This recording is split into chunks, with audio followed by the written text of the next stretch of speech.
Yes. So very good evening అండి నిఖిల గారు, good evening. So yes, 15 members already join, 16 members. Okay, fine. So నెమ్మదిగా join అవుతారు. ఈలోపు మనం స్టార్ట్ చేద్దాం. ఓకే.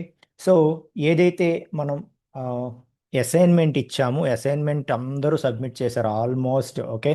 సో చాలా హ్యాపీ అండి. ఓకే. సో ఇక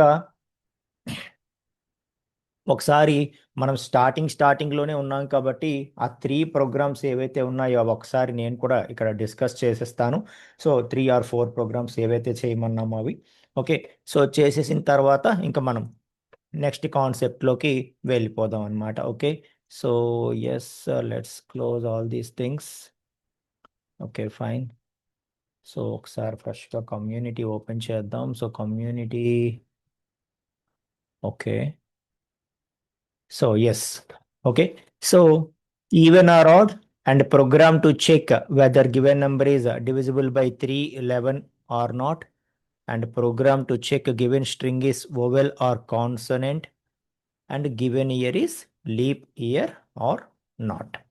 Okay. సో ఆల్మోస్ట్ చాలా మంది సబ్మిట్ చేశారు. చాలా హ్యాపీ అండి. Okay. So yes, with screen shots పెట్టారు కాబట్టి అక్కడ మనకి సెల్ఫ్ చెక్ కూడా అయిపోతుంది. Yes. Okay. So fine, 23 members అయ్యారు. ఎస్. సో ఫస్ట్ మనము ఒక్కొక్కటి సాల్వ్ చేసుకుంటూ వెళ్దాం. సో ఫస్ట్ మనము ఈవెన్ ఆర్ ఆడ్ అనేది ప్రోగ్రామ్ రాద్దాం అనుకున్నాం. ఓకే. సో ఏదైనా ఒక నెంబర్ ఇస్తే అది ఈవెనా ఆడా అని చెప్పి ఫైండ్ అవుట్ చేయాలి. Okay. So even or odd అనేది ఫైండ్ అవుట్ చేయాలంటే, సో ఎవరైతే బిగినర్స్ ఉన్నారో, చేయలేకపోయారో వాళ్ళని దృష్టిలో పెట్టుకొని చెప్తున్నాను, చాలా క్లారిటీగా వినండి. ఓకే. రైట్. సో ఇక్కడ మీకు ఇక్కడ నుండే మీరు నెమ్మదిగా ప్రాక్టీస్ చేస్తూ మీ ఓన్గా ఆలోచించడం మొదలు పెడితే మీరు కోడింగ్ రాయటం అనేది మీకు వస్తుందన్నమాట. Okay.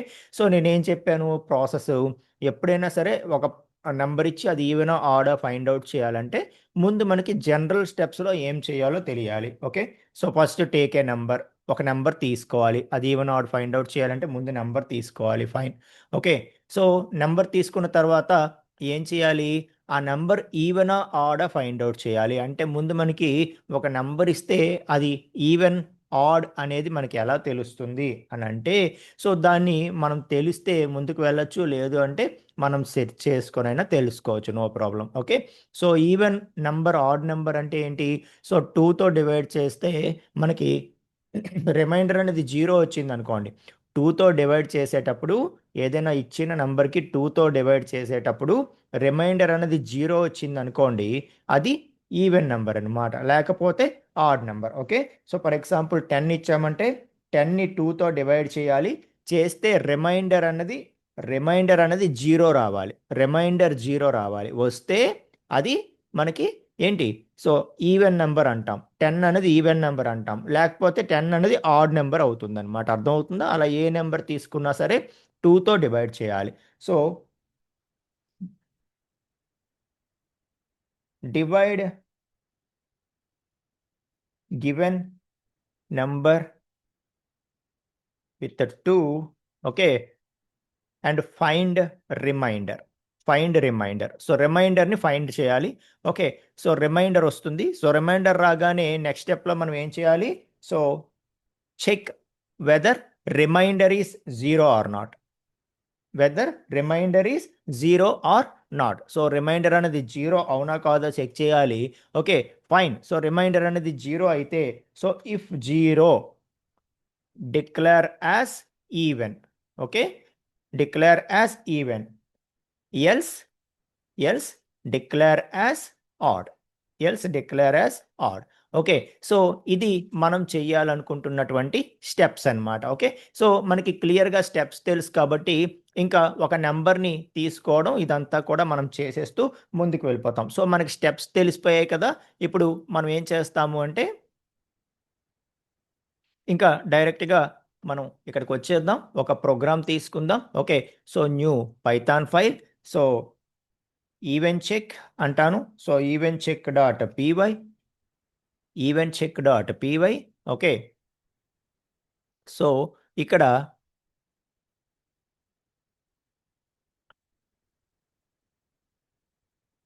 program to check whether given number is. So చాలామంది అసైన్మెంట్ సబ్మిట్ చేసినప్పుడు కామెంట్స్ కూడా ఇంక్లూడ్ చేశారు వాళ్ళ కోడ్లో, చాలా హ్యాపీ అనిపించింది. సో ఇక్కడ నుండే మీరు ఆ స్టైల్ని అలవాటు పడడం బెటర్ అనమాట. Okay, so good programming style, ఒక ఇంప్రెషన్ వచ్చేస్తుంది మనం రాసిన కోడ్ చూడగానే. ఇప్పుడు 2 numbers ఎడిషన్ అనగానే ఆల్మోస్ట్ ఒక ప్రోగ్రామింగ్ లాంగ్వేజ్ ముందు నుండి నేర్చుకుంటున్న వాళ్ళు చాలామంది రాసిస్తారు. ఓకే, బట్ కోడ్ చూడగానే ఒక ఇంప్రెషన్ రావాలి. ఓకే, ఒక గుడ్ ప్రోగ్రామింగ్ స్టైల్ మనం ఫాలో అవుతున్నామని తెలియాలి అంటే కామెంట్స్ అనేవి చాలా హెల్ప్ చేస్తాయి అన్నమాట. Okay, so program to check whether given number is even or not. Okay fine. So first మనం స్టెప్స్ మనకి తెలుసు కదా. సో ఏవైతే మనం స్టెప్స్ అనుకున్నామో, ఓకే, సో వాటిని నేను ఇక్కడ కామెంట్స్లో పెడతాను. ఓకే, సో కామెంట్స్లో పెడతాను. ఇంకా ప్రతి స్టెప్ని కూడా మనం ఏం చేద్దామంటే దాన్ని కోడ్గా మార్చేద్దాం. Okay right. So first take a number. Take a number అన్నది ఫస్ట్ స్టెప్. ఓకే, సో మనకి తెలుసు కదా ఒక నెంబర్ ఎలా తీసుకోవాలో. For example n equal to int of input of enter a number. Enter a number. Okay, so first step అయిపోయింది, number తెలిసిపోయింది. Number ఏమోని ఎన్లో స్టోర్ చేసుకున్నాం. ఇప్పుడు సెకండ్ స్టెప్ ఏంటి, ఆ నెంబర్ని మనం 2తో డివైడ్ చేసి రిమైండర్ ఫైండ్ చేయాలి. ఓకే, సో ఇప్పుడు మనకి ఒక 2 numbers డివైడ్ చేయాలి, ఒకదాన్ని ఇంకో దాంతో డివైడ్ చేయాలి. కానీ మనకు కావాల్సింది కోషియంట్ కాదు, మనకు కావాల్సింది రిమైండర్. మనకేం కావాలి, రిమైండర్ కావాలి. ఎందుకంటే రిమైండర్ 0 అయితే అది ఈవెన్, లేకపోతే అది ఆడ్ అని చెప్పి అనుకున్నాం కాబట్టి మనకు కావాల్సింది రిమైండర్. సో మనకు ఉండేటటువంటి ఆపరేటర్స్లో రిమైండర్ ఇచ్చేటటువంటి ఆపరేటర్ ఏదని చెప్పాము మనము. సో రిమైండర్ ఇచ్చే ఆపరేటర్ మాడ్యులస్ అని చెప్పాము. అదే డివిజన్ ఆపరేటర్ కానీ ఫ్లోర్ డివిజన్ కానీ అయితే మనకి కోషియంట్ని ఇస్తాయని చెప్పి అనుకున్నాము. ఓకే, సో కాబట్టి అది మనకి గుర్తు రావాలన్నమాట. Okay right. So remainder find out చేయాలంటే మనం మాడ్యులస్ సింబల్ యూజ్ చేయాలి. ఓకే, సో రిమైండర్ కాబట్టి ఆర్ అంటాను అని. సో ఎన్ ఏదైతే మనం తీసుకున్న నెంబర్ ఉందో ఆ ఎన్ని 2తో డివైడ్ చేస్తాను. ఓకే, సో ఇదంతా ఒకే స్టెప్లో రాసేయచ్చు, కాకపోతే మీకు కొంచెం క్లారిటీగా ఉంటుందని చెప్పి నేను ఈ స్టెప్ని డివైడ్ చేశాను. రాసిన తర్వాత అది కావాలంటే మిక్స్ కూడా చేసేద్దాం. ఓకే రైట్, కంబైన్ కూడా చేసేద్దాం. Okay right. సో మనకి రిమైండర్ అన్నది వచ్చేసింది. ఓకే, సో ఇప్పుడు ఆర్లో రిమైండర్ అనేది ఉంది. ఆర్లో రిమైండర్ అనేది ఉంది. ఇప్పుడు మనకేంటి, ఆర్ చెక్ చేయడమే. ఆర్ కనుక 0 అయిందా కాదా చెక్ చేయాలి. 0 అయితే ఇంకా ఈవెన్ అని డిక్లేర్ చేసేయాలి, లేదు అంటే ఆడ్ అని డిక్లేర్ చేసేయాలి. సో థర్డ్ ఫోర్త్ స్టెప్స్ కలిపి ఒకేసారి రాసేద్దాం.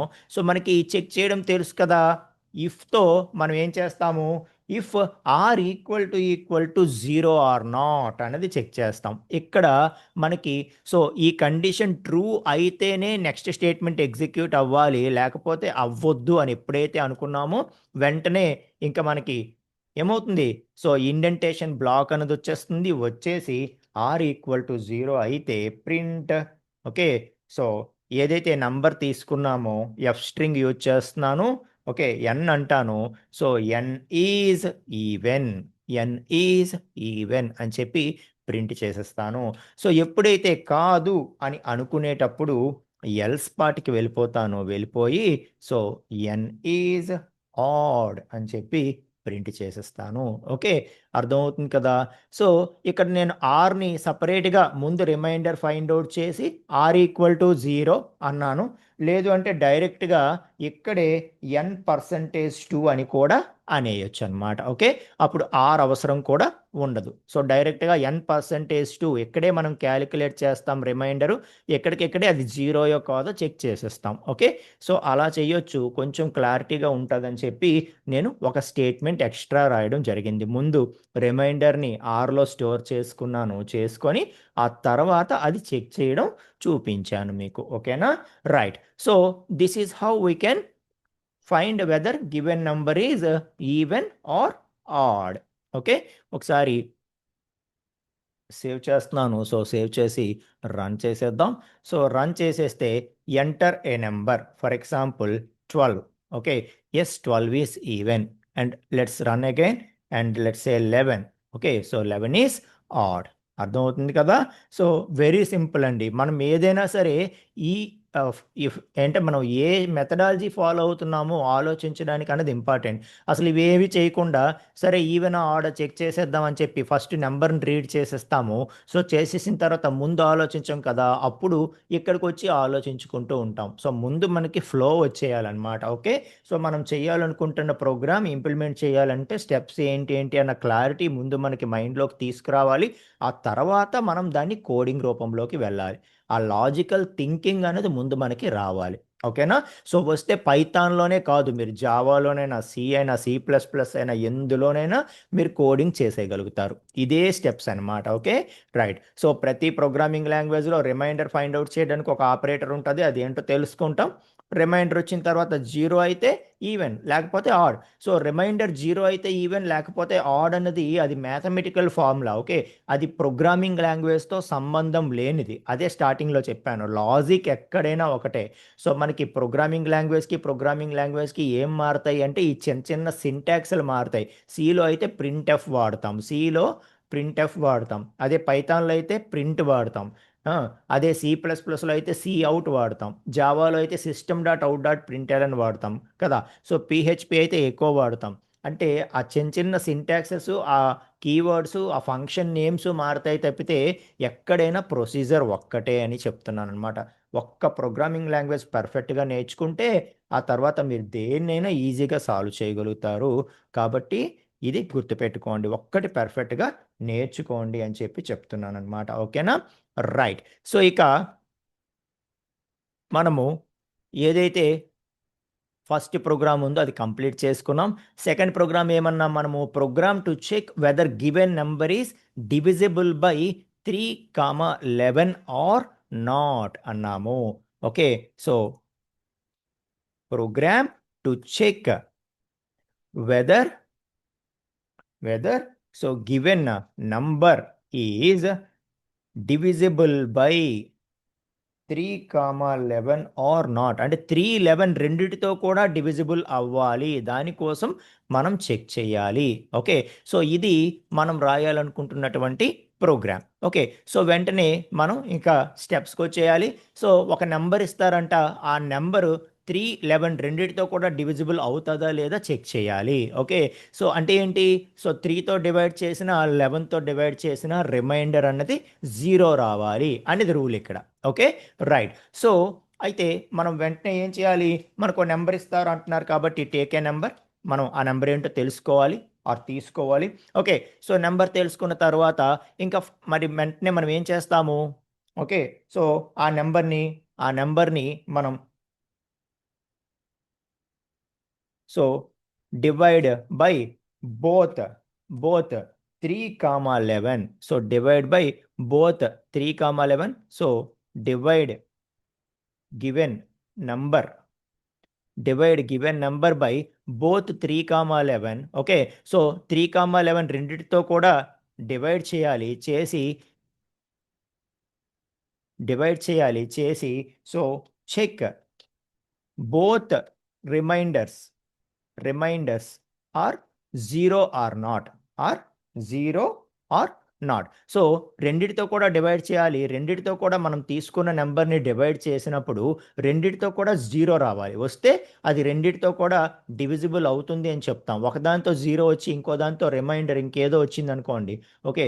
ఒక గ్రేటర్ దాన్ జీరో వాల్యూ వచ్చింది అనుకోండి, నాన్ జీరో వాల్యూ. అప్పుడు దాని అర్థం ఏంటి అంటే రెండిటితో డివైడ్ అవ్వట్లేదు. మన క్వశ్చన్ ఏంటి, రెండిటితో డివైడ్ అవ్వాలి, అది rule. Okay.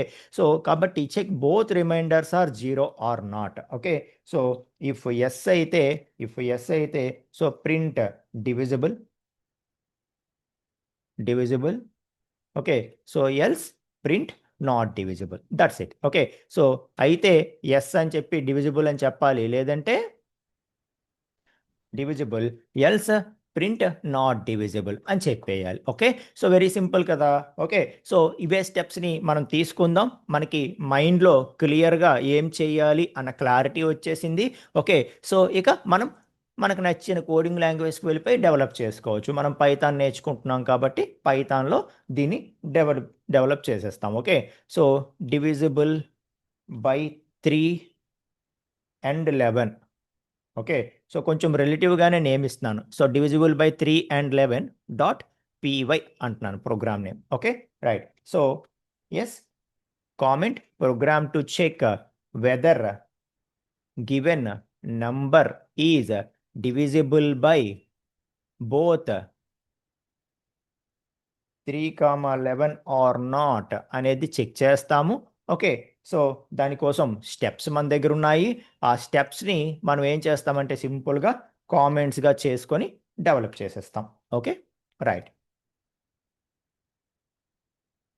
Cool right. So take a number మనకు తెలుసు కదా. Take a number so int of input of yes enter a number. Okay so ఏమైనా స్పీడ్ అవుతుంటే బిగినర్స్ మీరు కామెంట్స్లో చెప్పొచ్చు, నో ప్రాబ్లం. ఓకే సో మీకోసమే చెప్తున్నాను నేను. అర్థం కాకపోతే మీకు చెప్పే రైట్ ఉంది. ఓకే సో నేను స్లో అవుతాను ఒకవేళ స్పీడ్ అవుతున్నాను అనిపిస్తే. Okay right. So divide given number by both 3, 11. Okay so divide given number by both 3, 11. So రెండిటితో కూడా డివైడ్ చేసి చూడాలి. Okay right. సో చేసి చూసి okay so and check both remainders are 0 or not అన్నది చెక్ చేయాలి. ఓకే సో చెక్ చేస్తూ if yes అయితే డివిజిబుల్ అని ప్రింట్ చేసేయాలి, లేకపోతే నాట్ డివిజిబుల్ అని ప్రింట్ చేసేయాలి. సో ఇక్కడ నేను రాస్తున్నాను. ఓకే సో మనం ఏదైతే నంబర్ తీసుకున్నామో ఆ నంబర్ అన్నది 3తో డివైడ్ చేసినప్పుడు రిమైండర్ 0 రావాలి. అలాగే మనము 11తో డివైడ్ చేసినప్పుడు కూడా రిమైండర్ అన్నది 0 రావాలి. ఓకే సో ఇవి 2 కండిషన్స్. ఓకే సో 11తో డివైడ్ చేసినప్పుడు 0 రావాలి అనేది ఒక కండిషను, 3తో డివైడ్ చేసినప్పుడు 0 రావాలి అనేది ఒక కండిషను. ఇప్పుడు ఈ 2 కండిషన్స్ని కలిపి మనం కంబైన్ చేసి చెక్ చేయాలి. ఇక్కడే మనకి బులియన్ ఏవైతే లాజికల్ ఆపరేటర్స్ ఉన్నాయో అవి మనకి ప్లేస్లోకి వస్తాయి. ఎందుకు 2 కండిషన్స్ని కంబైన్ చేయాలి మనం ఇక్కడ. ఓకే సో కంబైన్ చేసేటప్పుడు ఇక్కడ మనం ఎండ్తో కంబైన్ చేయొచ్చు, ఆర్తో కంబైన్ చేయొచ్చు అని చెప్పి తెలుసుకున్నాం. ఓకే సో మరి ఇక్కడ నేను ఎండ్ యూజ్ చేయాలా, ఆర్ యూజ్ చేయాలా? మన రూల్ ఏంటి?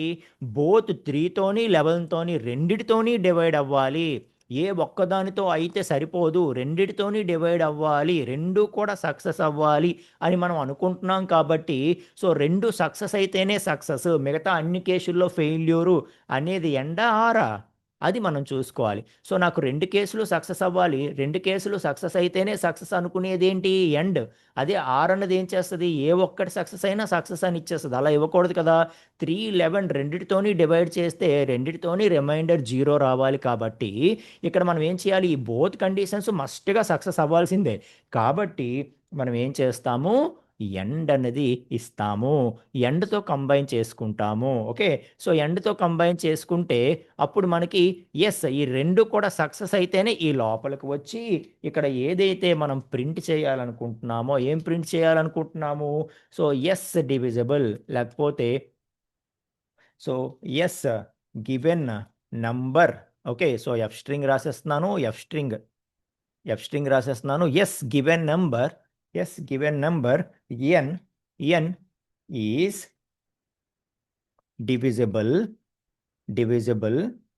బై బోత్ 3, 11 అని చెప్పి ప్రింట్ చేసేస్తాను.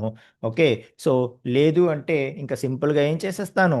ఈ ఎల్స్ పార్ట్కి వెళ్ళిపోతాను, వెళ్ళిపోయి ఎస్ ఇంకా ఇక్కడ ఏమంటాను? So no no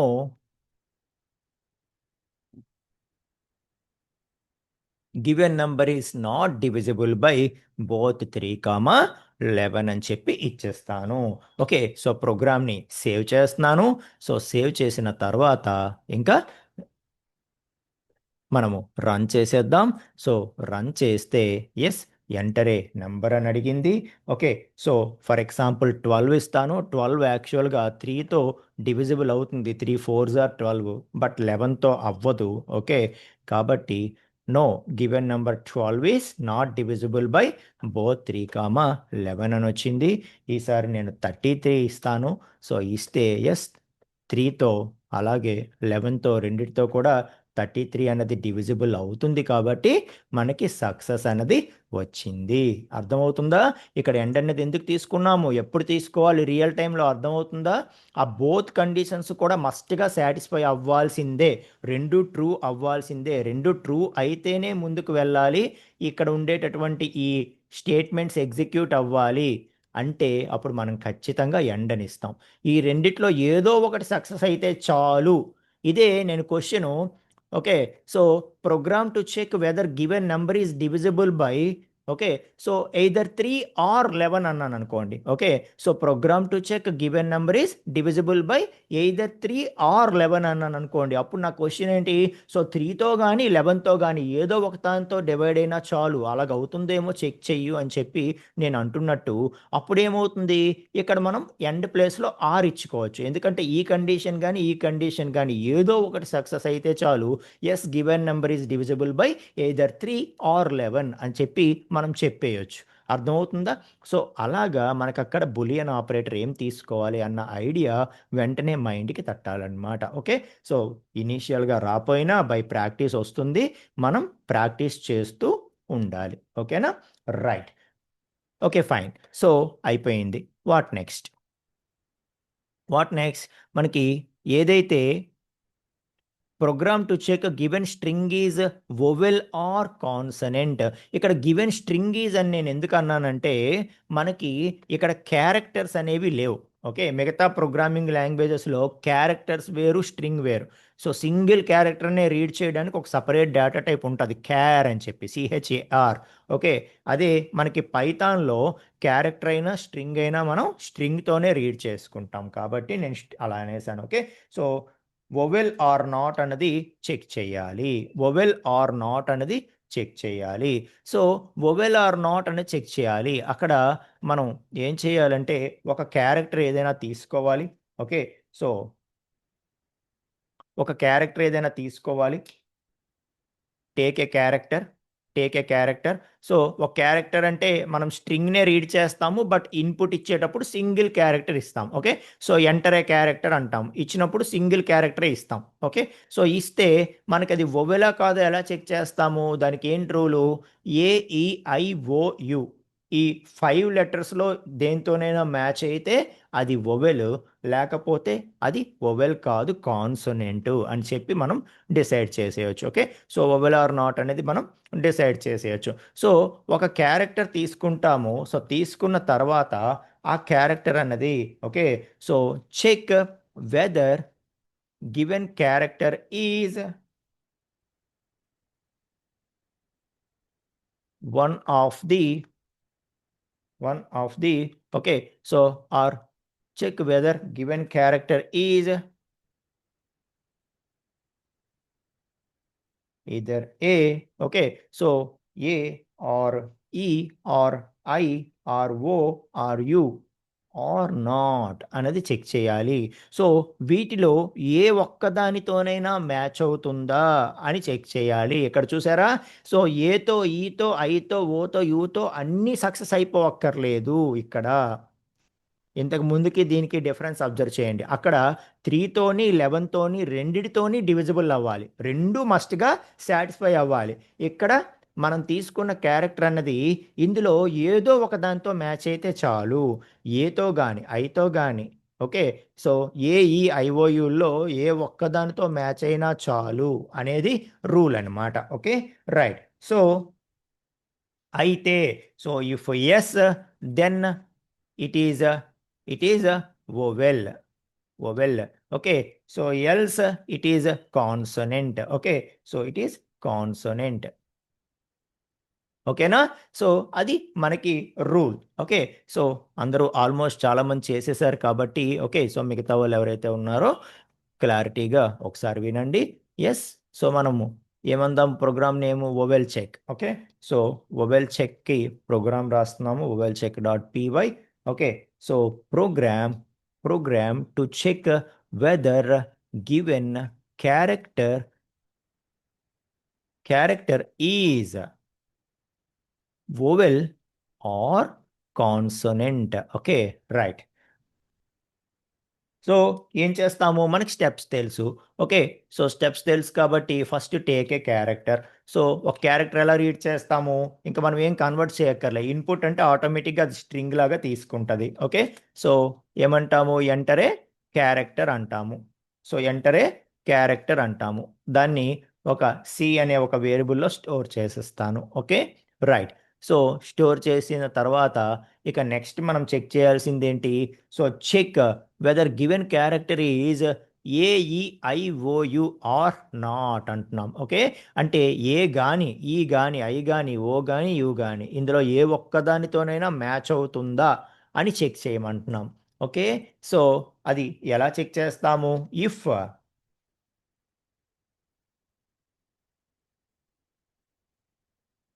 so if c equal to a, a ఏమనాలి, ఆరేనా ఎండా, ఏ ఒక్కటి సక్సెస్ అయినా చాలు కదా. సో ఏఈఐఓయుల్లో ఏ ఒక్కదానితో మనం తీసుకున్న క్యారెక్టర్ మ్యాచ్ అయినా చాలు. కాబట్టి c equal to a or c equal to ఈ.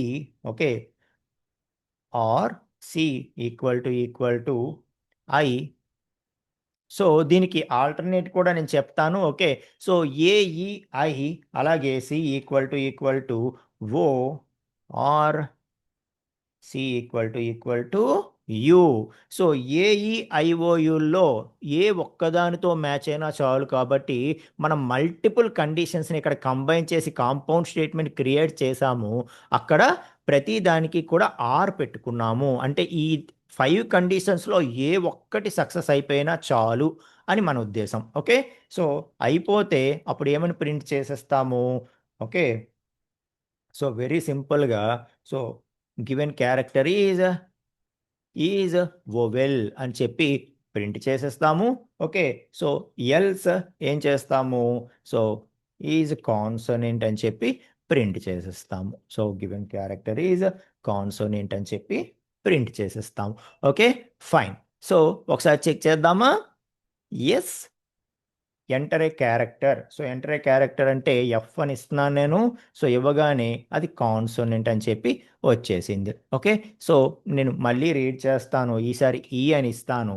ఇవ్వగానే yes given character is vowel అని చెప్పి వచ్చేసింది. సో మనది రొబస్ట్ లాంగ్వేజ్ కదా, మనం ఎంత క్లారిటీగా ఇస్తే అంత మంచిది. ఇప్పుడు మన ప్రోగ్రామ్ స్ట్రాంగ్గా అంటే నిజానికి మన ప్రోగ్రామ్ స్ట్రాంగ్ కాదు ఇప్పుడు మనం రాసింది. ఎందుకు, సో ఎందుకంటే మనం ఎర్రర్ చెక్ చేయడం లేదు. సో ఎంటర్ ఏ క్యారెక్టర్ అన్నాము, నేను ఇక్కడ 2 క్యారెక్టర్స్ ఇచ్చిన అది తీసుకుంటోంది. ఓకే, సో 2 క్యారెక్టర్స్ ఇవ్వగానే వెంటనే మనం యూజర్కి, ఎవరైతే ఇన్పుట్ ఎంటర్ చేస్తున్నారో ఆ యూజర్కి యాజ్ ఏ డెవలపర్గా చెప్పాలి. సో మనం డెవలపర్గా ఈ ప్రోగ్రామ్ డెవలప్ చేసేసి యూజర్కి ఇచ్చేస్తాం, యూజర్ యూజ్ చేసుకుంటాడు, అంతే కదా. ఒక బ్యాంక్ అప్లికేషన్ మనం యాజ్ ఏ డెవలపర్గా క్రియేట్ చేస్తాము, ఆ తర్వాత ఆ బ్యాంక్కి సంబంధించిన యూజర్స్, కస్టమర్స్ అందరూ మన యాప్ని యూజ్ చేసుకుంటారు. ఆ యూజ్ చేసేటప్పుడు వాళ్ళకి చాలా మీనింగ్ఫుల్గా మనం ఇవ్వాల్సి ఉంటుంది ఆన్సర్స్ కదా, మీనింగ్ఫుల్గా మెసేజెస్ ఇవ్వాల్సి ఉంటుంది. ఓకే, సో కాబట్టి మనం ఏం చేస్తాము, అలాంటి చెకప్స్ కూడా చేయాలంటే చేసుకోవచ్చు. ఇప్పుడు for example enter a character అన్నాము. ఓకే, సో అప్పుడు మనం ఏం చేయాలి, అసలు యూజర్ సింగిల్ క్యారెక్టర్ ఎంటర్ చేశాడా లేదా అనేది చెక్ చేయాలి. ఎలా చెక్ చేస్తాము, మనం లెంత్ చెక్ చేయొచ్చు అనమాట వెంటనే. ఓకే, సో లెంత్ చెక్ చేసి if length, okay, so if length of C, ఇప్పుడు లెంత్ ఆఫ్ సి ఎంత ఉండాలి, కంపల్సరిగా 1 ఉంటేనే ప్రొసీడ్ అవ్వాలి, 1 ఉంటేనే ప్రొసీడ్ అవ్వాలి. సో గ్రేటర్ దాన్ 1 ఉందనుకోండి, సో వెంటనే మనం ఏం చెప్పాలి, ఒక మెసేజ్ ఇచ్చేయాలన్నమాట. Okay, so input must be single character only, single character only అని చెప్పి మెసేజ్ ఇచ్చేయాలి. సో ఇప్పుడు చూడండి, మనం ఎంటర్ చేద్దాము. ఓకే, సో ఇప్పుడు నేను జేకే అని ఎంటర్ చేస్తాను. ఓకే, సో వెంటనే input must be single character only అని వచ్చేసింది. ఓకే, సో వచ్చేస్తూ ఇది రన్ అయిపోయింది, ఎందుకు, మనం దీన్ని ఎల్స్ పార్ట్లో పెట్టలేదు కాబట్టి. ఓకే, సో అదే మనం ఏం చేద్దామంటే, ఓకే, సో ఎల్స్ పార్ట్ పెడదాము. ఓకే, సో గ్రేటర్ దాన్ 1 కాదు, అప్పుడు మాత్రమే రన్ చేయి అంటున్నాం కాబట్టి ఎల్స్ పార్ట్లో పెట్టి అప్పుడు ఈ కోడ్ అంతా కూడా ఎల్స్ పార్ట్లో యాడ్ చేసామనుకోండి. ఓకే, అప్పుడు ఏమవుతుంది, so length greater than one అయితే అది వెంటనే సింగిల్ క్యారెక్టర్ ఎంటర్ చేయని చెప్తుంది. ఓకే, సో లేదు గ్రేటర్ దాన్ వన్ కాదు అనుకోండి, అప్పుడు మాత్రమే అది ఏం చేస్తుంది, ఈ లోపలికి వచ్చి దీన్ని రన్ చేస్తుంది. ఓకే, సో సేవ్ చేశాను. సేవ్ చేసిన తర్వాత జేకే అంటాను. సో జేకే అనగానే ఎలా చేయదు, ఇంకా ముందుకు వెళ్ళదు, అక్కడ నుండి అసలు ఇక్కడికి వెళ్ళకుండా enter single character only, input must be single character only అని చెప్పి చెప్పేస్తుంది అనమాట. ఓకే, సో ఎప్పుడైతే మనం సింగిల్ క్యారెక్టర్ ఇస్తామో అప్పుడే అది చెక్ చేస్తుంది, consonant check or whatever it may be. Okay, so E అనగానే ఎస్, అప్పుడు మాత్రమే చెక్ అవుతుంది. ఎప్పుడైతే మనము ఒకటి కంటే ఎక్కువ క్యారెక్టర్స్ ఎంటర్ చేయడానికి ట్రై చేస్తామో వెంటనే ఇంకది ముందుకు వెళ్ళదు. ఓకే, అలా ఇంకా మనం ఒక్కొక్కటి నెక్స్ట్ లెవెల్ ఇంకా మన ప్రోగ్రామ్ని స్ట్రాంగ్ చేస్తూ ముందుకు వెళ్ళొచ్చు. ఓకే, ఫస్ట్ లెవెల్లో మనం ముందు కోడ్ రాయటం అనేది నేర్చుకుంటే ఆ తర్వాత ఇంకా రొబస్ట్ కోడ్ అనేది మనం రాసుకుంటూ ముందుకు వెళ్ళొచ్చు. ఇంకా ఎక్సెప్షన్ హ్యాండ్లింగ్ నేర్చుకుంటాం, అప్పుడు ఇంకా ఇంకా మంచి మంచి కాన్సెప్ట్స్తో మనం ప్రోగ్రామ్ని డెవలప్ చేస్తాం. ఓకేనా, రైట్. సో అది వోవెల్ చెక్ అనమాట. ఓకే, ఇంకా ఫైనలీ మనకి so given year is leap year or not, ఏదైనా ఒక ఇయర్ ఇచ్చి అది లీప్ ఇయర్ అవునా కాదా చెక్ చేయాలి. ఓకే, లీప్ ఇయర్ అంటే ఏంటి, 366 డేస్ ఉంటాయి అంటారు కదా ఇయర్కి. ఓకే, మనం చిన్నప్పుడు చదువుకొని ఉంటాం. ఓకే, సో అలాగా లీప్ ఇయర్ ఆర్ నాట్ అనేది మనం చెక్ చేయాలి. Okay, so leap year or not check చేయడానికి రూల్ ఏంటి అంటే, లీప్ ఇయర్ ఒక ఇయర్ ఇచ్చి అది లీప్ ఇయర్ అవునా కాదా చెక్ చేయడానికి రూల్ ఏంటి అంటే, సో ఏదైనా సరే మనం ఏదైతే ఇయర్ తీసుకుంటామో ఆ ఇయర్ అనేది మస్ట్ అండ్ షుడ్గా 4తో డివిజిబుల్ అవ్వాలి. ఓకే, సో మస్ట్ అండ్ షుడ్గా 4తో డివిజిబుల్ అవ్వాలి అంటే దాని అర్థం ఏంటి, సో 4తో డివైడ్ చేసినప్పుడు మస్ట్ అండ్ షుడ్గా అది రిమైండర్ 0 రావాలి. ఓకే, సో ఇదైతే ఫస్ట్ రూల్.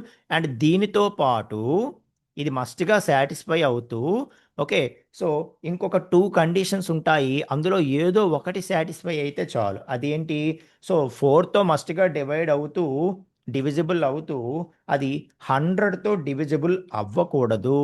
ఓకే, సో 4తో మస్ట్గా అది డివిజిబుల్ అవ్వాలి, ఆ, కానీ 100తో డివిజిబుల్ అవ్వకూడదు. ఒకవేళ 100తో డివిజిబుల్ అయిపోతే అప్పుడు అట్లీస్ట్ 400తోనైనా అది 400తోనైనా డివిజిబుల్ అవ్వాలి. సో అంటే దాని అర్థం ఏంటి అంటే, సో ఈ కండిషన్ ఏదైతే ఉందో ఇది మస్ట్గా సాటిస్ఫై అవ్వాలి, ఇది మస్ట్గా సాటిస్ఫై అయ్యి ఈ రెండిట్లో ఏ ఒక్కటి సక్సెస్ అయినా పర్వాలేదు అని చెప్పడం అనమాట. ఓకే, సో 4తో మస్ట్ అండ్ షుడ్గా రిమైండర్ 0 రావాలి, అండ్ 100తో డివిజిబుల్ అవ్వకూడదు అంటే రిమైండర్ 0 రాకూడదు. ఒకవేళ వచ్చింది అంటే అప్పుడు ఈ కండిషన్ కూడా చెక్ అవుతుంది. ఎక్కడే సాటిస్ఫై అయిపోయిందంటే ఆర్కి వెళ్ళదు, మీకు తెలుసు కదా, ఆర్ అంటే ఏ ఒక్కటి సక్సెస్ అయినా చాలు. కాబట్టి ఇది మస్ట్గా చెక్ చేస్తుంది.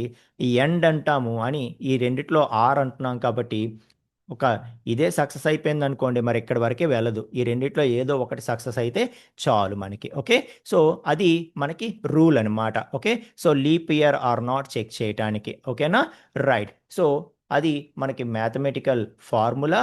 సో మనం ఆ ప్రకారం చేసేసుకోవచ్చు. సో లీప్ చెక్ అంటాను నేను. Okay, so leap check dot py. Okay, so program to check whether given year is leap year or not అనేది చెక్ చేయాలి. Okay, so first take a year. So year తీసుకోవాలి కదా, yes. So year తీసుకుందామా, so y equal to input of enter a year. So ఒక year enter చేయమని అడుగుతున్నాము. So అడిగిన తర్వాత ఇప్పుడు సో కండిషన్ చెక్ చేస్తాం. సో ఏంటా కండిషను y అన్నది మస్ట్ అండ్ షుడ్గా వై అన్నది మస్ట్ అండ్ షుడ్గా ఏం చెప్తున్నాను నేను, సో 4తో డివిజిబుల్ అవ్వాలి. ఓకే, అండ్ దాంతో పాటు అది 100తో డివిజిబుల్ అవ్వకూడదు, ఆర్ ఆర్ 400తో డివిజిబుల్ అవ్వాలి. ఓకే, సో 400తో డివిజిబుల్ అవ్వాలి, ఇది రూల్ అనమాట. ఓకే, సో అదే మనం చెక్ చేస్తాము. ఎస్, సో చెక్ చేసి ఇండెంటేషన్ బ్లాక్ ఇచ్చేస్తున్నాను. ఇచ్చేసి ఇది సాటిస్ఫై అయితే సో ఎస్ లీప్ ఇయర్ అని చెప్పి ఇచ్చేద్దాము. So yes leap year. So ఏదైతే ఎఫ్ స్ట్రింగ్ ఉందో అదే పెట్టేస్తున్నాను. పెట్టేసి వై ఈజ్ లీప్ ఇయర్ అనేస్తాను. Okay. So else else okay. So ఏమంటాము? No is not a leap year, is not a leap year అని చెప్పి ఇచ్చేస్తాను. That's it. Okay. Right. So మనము చెక్ చేద్దాము. సో ఏమైంది? Invalid syntax. Oh double. Okay, not equal to ఇక్కడ double equal to పడిపోయింది కదా, తప్పే. రైట్. సో సో అంటే క్లియర్గా అర్థమవుతుంది కదా మీకు. ఎర్రర్స్ చెక్ చేయడం కూడా ఇన్వాలిడ్ సింటాక్స్ అన్నాడు. క్యాప్ సింబల్తో క్లియర్గా ఎక్కడ ఎర్రర్ ఉందో చూపిస్తున్నాడు. అది జాగ్రత్తగా అబ్జర్వ్ చేస్తే నాట్ ఈక్వల్ టు అంటే ఒక నాట్ సింబల్, ఒక ఈక్వల్ టు సింబల్ రావాలి. నేను ఇక్కడ డబుల్ ఈక్వల్ టు టైప్ చేసేసాను. ఓకే. సో అలా ఎర్రర్స్ని మనమే క్లియర్ చేసుకోవచ్చు. ఓకేనా? Right. So enter a year అంటున్నాను. సో 2020. ఓకే. సో ఏమైంది?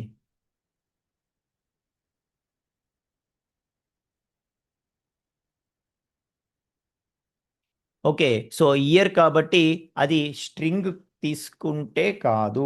ఇయర్ కాబట్టి మనము ఇంటిజర్ తీసుకోవాలి. అంతేనా? Right. Okay. So 2020. Okay. So 2020 is a leap year. Fine. So ఈసారి 2021 it's not a leap year. అలాగే మనకి 2024 కూడా లీప్ ఇయర్ కదా, last year. Yes, 2024 is a leap year. Okay. So అలాగే 2025 అన్నది లీప్ ఇయర్ కాదు. ఓకేనా? రైట్. సో ఇలాగా మనకి ఫార్ములా ఏంటి, ఎలా చేయాలి అనేది ముందు మనం స్టెప్స్ తెలుసుకుంటే ఎటువంటి ప్రోగ్రామ్నైనా మనము ఓన్గా రాయొచ్చు అని చెప్పి చెప్తున్నాను అనమాట. ఓకే. రైట్. సో ఇక మనం ఏదైతే ఇఫ్ తాలూకా వేరియేషన్స్లో మనం ఆల్మోస్ట్ చాలా వరకు చూసాం కదా. సో ఇఫ్లో మనము సింపుల్ ఇఫ్ చూసాము. ఓకే. సో ఇఫ్లో మనం సింపుల్ ఇఫ్ కవర్ చేసాము. ఆ తర్వాత ఇఫ్ ఎల్స్ కూడా కవర్ చేసాము. ఇంకా ఫైనల్గా మనకి సో ఇఫ్ ఎలిఫ్ ఎల్స్ ఏదైతే ఉందో ఇది మనం మాట్లాడాలి. Okay. So if elif else అన్నది ఏంటి? ఇఫ్ ఎలిఫ్ ఎల్స్ అన్నది ఏంటి అంటే ఓకే.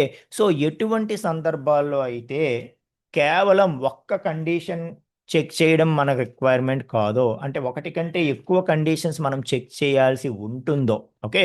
సో ఎప్పుడైతే ఒకటి కంటే ఎక్కువ కండిషన్స్ మనం చెక్ చేయాల్సినటువంటి రిక్వైర్మెంట్ ఉంటుందో అటువంటి ప్రతి సందర్భంలో కూడా మనకి ఈ ఇఫ్ ఎలిఫ్ ఎల్స్ అన్నది ఉపయోగపడుతుంది అనమాట. ఓకే. సో అర్థమవుతుందా? సో ఇప్పుడు నేను ఒక కండిషన్ చెక్ చేయాలి. ఆ ఒక్క కండిషన్ని బట్టి మనము అయితే సమ్ ఎస్1 అనే స్టేట్మెంటు. ఓకే. సో ఒకవేళ ఆ కండిషన్ ఫెయిల్ అయిపోతే ఎస్1 అనే స్టేట్మెంటు ఒకవేళ ఆ కండిషన్ ఫెయిల్ అయిపోతే ఓకే. సో సమ్ ఎస్2 అనే స్టేట్మెంటు రన్ చేసిస్తే చాలు. ఓకే. సో ఇక్కడ ఒక స్టేట్మెంట్ అవని, మల్టిపుల్ స్టేట్మెంట్స్ అవని మీకు తెలుసు కదా. సో జస్ట్ ఒక కండిషనే నేను చెక్ చేస్తాను.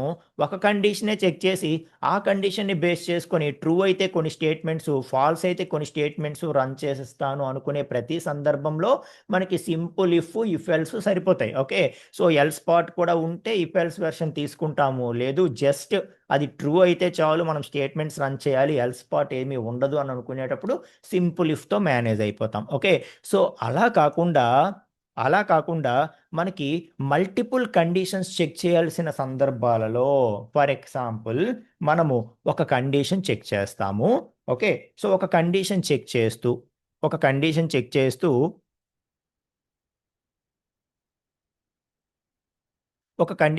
చేస్తూ ఆ కండిషను సక్సెస్ అయితే ఫర్ ఎగ్జాంపుల్ సమ్ స్టేట్మెంట్స్ అనేవి ఇస్తాం. ఓకే. ఫైన్. సో సక్సెస్ అయితే కొన్ని స్టేట్మెంట్స్ అనేవి ఇస్తాం. ఒకవేళ ఇది ఫెయిల్ అయితే ఇంకా మనం చెక్ చేయాల్సిన కండిషన్స్ చాలా ఉంటాయి. ఓకే. సో ఇది ఫెయిల్ అయితే అప్పుడు ఇంకో కండిషన్ చెక్ చేయాల్సి రావచ్చు. ఓకే. అది ఫెయిల్ అయింది కాబట్టి ఇంకొక కండిషన్ చెక్ చెయ్యు అని చెప్పాలంటే సో ఎలిఫ్ అనేది వాడతాం. సో ఎలిఫ్ అని మనం ఇంకొక కండిషన్ ఇస్తామన్నమాట. For example condition 2. కండిషన్ 2 మీకు అర్థమవుతుందా? సో ఎలిఫ్ అని ఇంకొక కండిషన్ ఇస్తాం. సో ఎలిఫ్ అంటే ఏంటి? ఎల్స్ ఇఫ్ అనమాట. ఓకే. సో కేవలం ఇఫ్ ఎల్సే కాదు, ఎల్స్ అని చెప్తూ ఇఫ్ అని ఇంకొక కండిషన్ కూడా మనం ఇవ్వచ్చు. ఎల్స్ ఇఫ్ అంటే సో మనము సరే పైది ఫెయిల్ అయింది కాబట్టి పోనీ ఇది చెక్ చెయ్యు, అది కాదు కాబట్టి ఇది చెక్ చెయ్యు అని చెప్పి ఎల్స్ ఇఫ్ అని మరొక కండిషన్ ఇవ్వచ్చు. ఒకవేళ ఈ కండిషన్ సక్సెస్ అయిపోయింది అనుకోండి, అప్పుడు దీనికి సంబంధించిన స్టేట్మెంట్స్ ఇస్తామన్నమాట. అప్పుడు దీనికి సంబంధించిన స్టేట్మెంట్స్ ఇస్తాము. ఇవి ఎగ్జిక్యూట్ అవుతాయి. ఒకవేళ ఈ కండిషన్ కూడా ఫెయిల్ అయిపోతే, ఈ కండిషన్ కూడా ఫెయిల్ అయిపోతే మనకి ఇంకొక కండిషన్ కూడా చెక్ చేయాల్సి వచ్చిందనుకోండి, అప్పుడు మరొక ఎలిఫ్ ఇచ్చి మరొక కండిషన్ చెక్ చేస్తామన్నమాట. ఓకే. మరొక కండిషన్ చెక్ చేస్తాము. సో అది కూడా మనకి అది సక్సెస్ అయిందనుకోండి, అప్పుడు స్టేట్మెంట్స్ ఇచ్చేస్తాం. సో ఇలాగా ఒక ఇఫ్ ఇచ్చిన తర్వాత ఈ ఎలిఫ్ కండిషన్స్ ఏవైతే ఉన్నాయో, ఎల్స్ ఇఫ్ కండిషన్స్ ఏవైతే ఉన్నాయో ఇవి ఎన్నైనా మనం రాసుకోవచ్చు. ఓకే. ఎన్ని కండిషన్స్ ఉన్నా అన్ని కండిషన్స్ రాసుకొని లాస్ట్‌కి మనం ఏం చేస్తాము, సరే ఈ కండిషను సక్సెస్ అవ్వలేదు, ఇంకా ఈ ఎల్స్ ఇఫ్‌ల్లో ఉన్న ఏ కండిషను సక్సెస్ అవ్వలేదు, పైనున్న కండిషన్స్ అన్నీ ఫెయిల్ అయిపోయాయి అని అనుకుంటే, అప్పుడు సరే అన్నీ ఫెయిల్ అయిపోతే అప్పుడు ఇది రన్ చెయ్యు అని ఏదైతే రాయాలనుకుంటామో అది ఎల్స్ పార్ట్‌లో రాసుకుంటాం అనమాట. మీకు అర్థమవుతుందా? సో ఇలాగా మనం సో ఇండెంటేషన్ బ్లాక్స్ కదా! యెస్. అర్థమవుతుందా? ఇక్కడైతే కేవలం ఒకటే కండిషన్ చెక్ చేయడము. అది సక్సెస్ అయితే ఒక పార్ట్, లేకపోతే ఇంకొక పార్ట్ రన్ చేసేయడమే మనకి తెలుసు. ఓకే. అలా కాకుండా మనం మల్టిపుల్ కండిషన్స్ చెక్ చేయాలి. ఫస్ట్ ఒకటి ఫెయిల్ అయితే మరొక కండిషన్ చెక్ చేయడం. పోనీ ఇది చెక్ చెయ్యు. ఓకే. ఇది కూడా ఫెయిల్ అయిపోయిందా? పోనీ ఇది చెక్ చెయ్యు. ఇది కూడా ఫెయిల్ అయిపోయిందా? ఓకే. పైవన్నీ ఫెయిల్ అయిపోయా? సరే అప్పుడు ఎల్స్ పార్ట్ ఎగ్జిక్యూట్ చేసేయి అని చెప్పి మనం చెప్పొచ్చనమాట. లేదు ఇది ఇది ఎక్కడైనా పైన ఎక్కడైనా సక్సెస్ అయిందనుకో, ఇంకా ఎల్స్ వరకు రాదు. ఫర్ ఎగ్జాంపుల్ ఇది సక్సెస్ అయిందనుకోండి, ఇదే ఎగ్జిక్యూట్ అయిపోద్ది. ఇంకెక్కడి నుండి ఇవేవి కూడా మరి కిందకి వెళ్ళదు. ఇక్కడే సక్సెస్ అయిపోయింది కాబట్టి ఈ ఫస్ట్ రాసిన స్టేట్మెంట్సే ఎగ్జిక్యూట్ అయిపోతాయి. ఒకవేళ ఇది ఫెయిల్ అయింది, అప్పుడు ఇక్కడికొచ్చింది. ఇది సక్సెస్ అయిపోయిందనుకోండి, ఈ స్టేట్మెంట్స్ ఎగ్జిక్యూట్ అయిపోతాయి. మరి ఆ కిందకి మరి వెళ్ళదు. అర్థమవుతుందా? సో ఇవన్నీ ఫెయిల్ అయిపోతే అప్పుడు ఇక్కడ కిందకి రావటం అన్నది జరుగుతుందనమాట. ఓకే. రైట్. సో ఇప్పుడు ఒక ఎగ్జాంపుల్ తీసుకుందాం మనం. ఇంతకుముందు తీసుకున్న ఎగ్జాంపులే. ఇప్పుడు ఫర్ ఎగ్జాంపుల్ నాకు ఏదైనా ఒక నంబర్ తీసుకుంటే, ఆ నంబర్ అన్నది గివెన్ నంబర్ అన్నది అది పాజిటివా? ఓకే. లేకపోతే నెగెటివా? లేకపోతే అది జీరోవా అన్నది చెక్ చేయాలి. ఓకే. ఏదైనా ఒక నంబర్ తీసుకుంటే అది పాజిటివా? నెగెటివా? జీరోవా? అన్నది చెక్ చేయాలి. సో ఎలా చెక్ చేస్తాము? ఎలా చెక్ చేస్తాము? ఇక్కడ ఫస్ట్ మనం ఏం చేస్తామంటే ఏదైతే ఫర్ ఎగ్జాంపుల్ n అనుకోండి మన నంబరు. nలో స్టోర్ చేసాము. ఓకే. సో nలో స్టోర్ చేసాము. సో స్టోర్ చేస్తే ఫస్టు మనం కండిషన్ ఏం చేస్తాము? ఈ 3లో ఏదో ఒకటే చెక్ చేస్తాం కదా! సో కండిషన్ ఏది చెక్ చేస్తాం ఫస్టు? యెస్. ఇఫ్ n అనేది గ్రేటర్ థాన్ 0 అవునా? కాదా? చెక్ చెయ్యు అని చెప్పి చెక్ చేస్తాం. ఓకే. రైట్. సో ఒక కండిషన్ చెక్ చేసాం బానే ఉంది. ఒకవేళ n గ్రేటర్ థాన్ 0 అయిపోయిందనుకోండి, ఇక్కడే మనం ఏం చేస్తాము? ఇక్కడే మనం ఏం చేస్తాము? అది పాజిటివ్ నంబర్ అని చెప్పి డిక్లేర్ చేసేస్తాం. అది పాజిటివ్ నంబర్ అని చెప్పి డిక్లేర్ చేసేస్తాం. ఓకే. సో ఒకవేళ n గ్రేటర్ థాన్ 0 కాదు అని తెలిసిందనుకోండి, ఇంక వెంటనే నెగెటివో, జీరో అని డిక్లేర్ చేసేయలేం కదా! ఓకే. సో ఎప్పుడైతే అది గ్రేటర్ థాన్ 0 కాలేదో, అప్పుడు మనకి ఇంకా 2 పాజిబిలిటీస్ ఉన్నాయి. అది అయితే నెగెటివ్ అయినా అవ్వచ్చు, లేకపోతే 0 అయినా అవ్వచ్చు. ఓకే. కాబట్టి ఇంకా 2 పాజిబిలిటీస్ ఉన్నాయి కాబట్టి మనం ఎల్స్ రాసేయలేము ఇక్కడ ఈ సందర్భంలో. అప్పుడు మనం ఏం చేస్తాము? మళ్ళా చెక్ చేయాలి. ఓకే. సరే ఇది పాజిటివ్ కాదని తేలిపోయింది. పోనీ 0 ఏమో లేకపోతే నెగెటివ్ ఏమో చెక్ చేయాలి కదా! ఓకే. సో ఆ మిగతా 2 కండిషన్స్‌లో ఏదో ఒకటి చెక్ చేస్తాం. ఎలా చెక్ చేస్తాము? ఎలా చెక్ చేస్తాము? ఎలిఫ్ ద్వారా చెక్ చేస్తామనమాట. ఎలిఫ్ ఎలిఫ్ ఓకే. సో ఎలిఫ్ అని చెప్పి యెస్ n లెస్ థాన్ 0 కాదా పోనీ చెక్ చెయ్యు. ఓకే. సో పైది ఫెయిల్ అయిపోయింది కదా! లెస్ థాన్ 0 అవునా కాదా చెక్ చెయ్యు. పోనీ ఇది ట్రూ అయిపోతే అప్పుడైనా మనం అది నెగెటివ్ అని చెప్పి డిక్లేర్ చేసేస్తాము. ఓకే. సో ఇది కూడా ఫెయిల్ అయిపోతే అప్పుడు మరి మనం జీరోయా కాదా అని చెక్ చేయక్కర్లేదు. జీరోయా కాదా అని చెక్ చేయక్కర్లేదు. ఎందుకంటే ఉన్నవే 3 కేసెస్. సో అయితే పాజిటివ్ లేకపోతే నెగెటివ్ ఇంక ఈ 2 కాకపోతే 0 అంతే కదా! సో కాకపోతే అది 0 కాబట్టి అప్పుడు మనం ఏం చేస్తాము? యెస్ ఇట్ ఈస్ జీరో అని చెప్పి ప్రింట్ చేస్తాం. మీకు అర్థమవుతుందా? సో ప్రతిసారి కూడా కేవలం ఒక కండిషన్తోనే మనం ఉన్న సిచ్యుయేషన్ని ఇంప్లిమెంట్ చేయలేమన్నమాట. సో మనకి మల్టిపుల్ కండిషన్స్ రాయాల్సి రావచ్చు. ఓకే, అప్పుడు మనం ఏం చేస్తాము, ఈ విధంగా ఎలిఫ్ యూజ్ చేసుకొని మనం ఇంప్లిమెంట్ చేస్తాం. సో ఎలిఫ్ లేకపోతే ఇఫ్ ఎల్స్తోనే దీన్ని ఇంప్లిమెంట్ చేయలేమా అంటే చెయ్యొచ్చు. ఓకే, సో ఇఫ్ ఎల్స్తోనే ఇంప్లిమెంట్ చేయలేమా అంటే చెయ్యొచ్చు. ఓకే, సో చూద్దామా ఒకసారి. సో ఎలిఫ్ లేకుండా దీన్ని ఇంప్లిమెంట్ చేయలేమా అంటే చేయొచ్చు. సో అప్పుడు ఏం చేయాలో తెలుసా? సో ఫస్ట్ పాజిటివ్ అవునా కాదా చెక్ చేస్తాము. ఓకే, సో పాజిటివ్ అవునా కాదా చెక్ చేసి ఒకవేళ పాజిటివ్ కాదనుకోండి, అప్పుడు ఎల్స్ పార్ట్ మాత్రమే రాయగలం. ఎలిఫ్ రాయలేం కదా, ఎలిఫ్తో కాదు ఇఫ్ ఎల్స్తోనే చేద్దాం అనుకుంటున్నాం కాబట్టి ఎల్స్ పార్ట్ రాసుకొని మళ్ళీ ఈ ఎల్స్ పార్ట్ లోపల అప్పుడు మళ్ళీ చెక్ చేసుకోవాలి. ఓకే, సో మళ్ళీ మరొక ఇఫ్ కండిషన్ రాసుకొని okay, so if N less than zero అవునా కాదా చెక్ చేసుకోవాలి. Okay, so if N less than zero అయితే అప్పుడు ప్రింట్ నెగటివ్ అని ఇచ్చేయాలి. సో ప్రింట్ నెగటివ్ అని ఇచ్చేయాలి. ఓకే, సో కాదు అంటే అప్పుడు ఎల్స్లో మనం ఏం చేయాలి, సో ప్రింట్ జీరో అని ఇచ్చేయాలి. జీరో అని ఇచ్చేయాలి. సో చూస్తున్నారా? సో ఎలాగా ఇదేంటిది, ఇఫ్లో ఇఫ్ అన్నమాట. ఓకే, సో ఒక ఇఫ్ కండిషను ఎల్స్ పార్ట్ ఉంది కదా, ఈ ఇఫ్ తాలూకా పార్ట్ ఇంకా కంప్లీట్ అవ్వడానికి ముందే మనం ఇంకొక ఇఫ్ రాసాం. సో ఈ ఇఫ్ ఎల్స్ ఏదైతే ఉందో దీంట్ లోపల ఇంకొక ఇఫ్ ఎల్స్ మనం లోపల పాటుగా ఇంకొక ఇఫ్ ఎల్స్ మనం రాసాం కదా. సో ఒక ఇఫ్ ఎల్స్ లోపల ఇంకొక ఇఫ్ ఎల్స్ కాబట్టి ఇది నెస్టెడ్ ఇఫ్ ఎల్స్ అనమాట. ఓకే, సో అలా రాసుకోవచ్చు. కాకపోతే సో చూస్తున్నారా, దీనికి ఉన్నంత క్లారిటీ దీనికి ఉండదన్నమాట. మనకు కొంచెం ఇంకా మన వర్క్ పెరుగుతుంది. సో గ్రేటర్ దాన్ జీరో అయిన తర్వాత ఎల్స్ అయితే మళ్ళీ మనం ఆ లోపల ఇంకా నెస్టెడ్ పార్ట్స్గా రాసుకోవాల్సి వచ్చింది, కేవలం ఈ ఫెల్స్తో ఇంప్లిమెంట్ చేయాలంటే. అదే మనకి ఎలిఫ్ అనేది సింపుల్గా, ఇంకా ఎలిఫ్ అనేది ఎన్ని లెవెల్స్ అయినా మనం రాసుకోవచ్చు. ఇప్పుడు ఇలాంటి లెవెల్స్ ఒక 4-5 కండిషన్స్ మధ్యలో చెక్ చేయాల్సి వచ్చింది అనుకోండి, పైన ఫస్ట్ లెవెల్ ఇఫ్కి ఎల్స్కి మధ్యలో ఒక 4 కండిషన్స్ 3 కండిషన్స్ చెక్ చేయాల్సి వచ్చింది అనుకోండి, అప్పుడు మనం ఈ ఎల్స్తో రాయాలంటే చాలా ఇబ్బంది అయిపోతాం. ఎల్స్ అని రాసి ఒక ఇఫ్ రాసి మళ్ళీ దీని లోపల ఎల్స్ అని రాసి దానిలోపు ఇఫ్ ఎల్స్ రాసి మళ్ళీ దాంట్లోపు అలా రాసుకునేటప్పటికి ఆ రీడబిలిటీ అనేది, అండర్స్టాండబిలిటీ అనేది మారిపోతుంది అనమాట. ఓకే, అదే మనకి ఇఫ్ ఎలిఫ్ ఎల్స్ అన్నది ఏంటంటే మనకి ఒక కన్స్ట్రక్టివ్గా ఆర్గనైజ్డ్గా ఉంటుంది. ఎన్ని కండిషన్స్ అయినా మనం మధ్యలో ఇంక్లూడ్ చేసుకోవచ్చు కాబట్టి బాగుంటుంది అండర్స్టాండబిలిటీ. ఓకేనా? సో కాబట్టి మనం ఎలిఫ్తో కూడా రాసుకోవచ్చు. సో ఎవరైనా డౌట్ అడుగుదాం అనుకుంటున్నారా? Yes sir. చెప్పండి అమ్మా. సార్ ఎల్స్ లోపల ప్రింట్ ప్రింట్ ఇచ్చి నెగిటివ్ అని ఇవ్వలేమా సార్ ఇఫ్ ఎల్స్ లో? ఎక్కడమ్మా ఇఫ్ ఎల్స్లో? ఎల్స్ పార్ట్ కింద ప్రింట్ అని పెట్టి నెగిటివ్ అని ఇవ్వకూడదా సార్ ఇఫ్ ఇక్కడ ఎల్స్ ఇక్కడ వచ్చేసి? ఎల్స్లోనా? Yes sir. ఇంకా కండిషన్ చెక్ చేయకుండానేనా? Yes sir. ఇప్పుడు కండిషన్ చెక్ చేయకుండా నెగిటివ్ అని ఎలా ఇచ్చేస్తాం తల్లి? ఇప్పుడు గ్రేటర్ దాన్ జీరో అయితే పాజిటివ్, అది ఫెయిల్ అయింది అనుకోండి, అప్పుడు ఆటోమేటిక్గా అది నెగిటివో జీరో రెండు కండిషన్స్ ఉన్నాయి కదా అక్కడ. సో గ్రేటర్ దాన్ జీరో కాదు కాబట్టి ఎయిదర్ నెగిటివ్ అయినా అవ్వచ్చు లేకపోతే జీరో అయినా అవ్వచ్చు. డైరెక్ట్గా ఎలా సార్ డిసైడ్ చేసేస్తాం? అంటే జీరో ఇవ్వకుండా ఓన్లీ పాజిటివ్ నెగిటివ్ అయినప్పుడు ఆ, ఎల్స్ కింద ఇలా అంతే. ఇవ్వకూడదా? ఇప్పుడు మనం జీరో కూడా చెక్ చేయాల్సి వచ్చింది కాబట్టి ఇలా రాస్తున్నాము.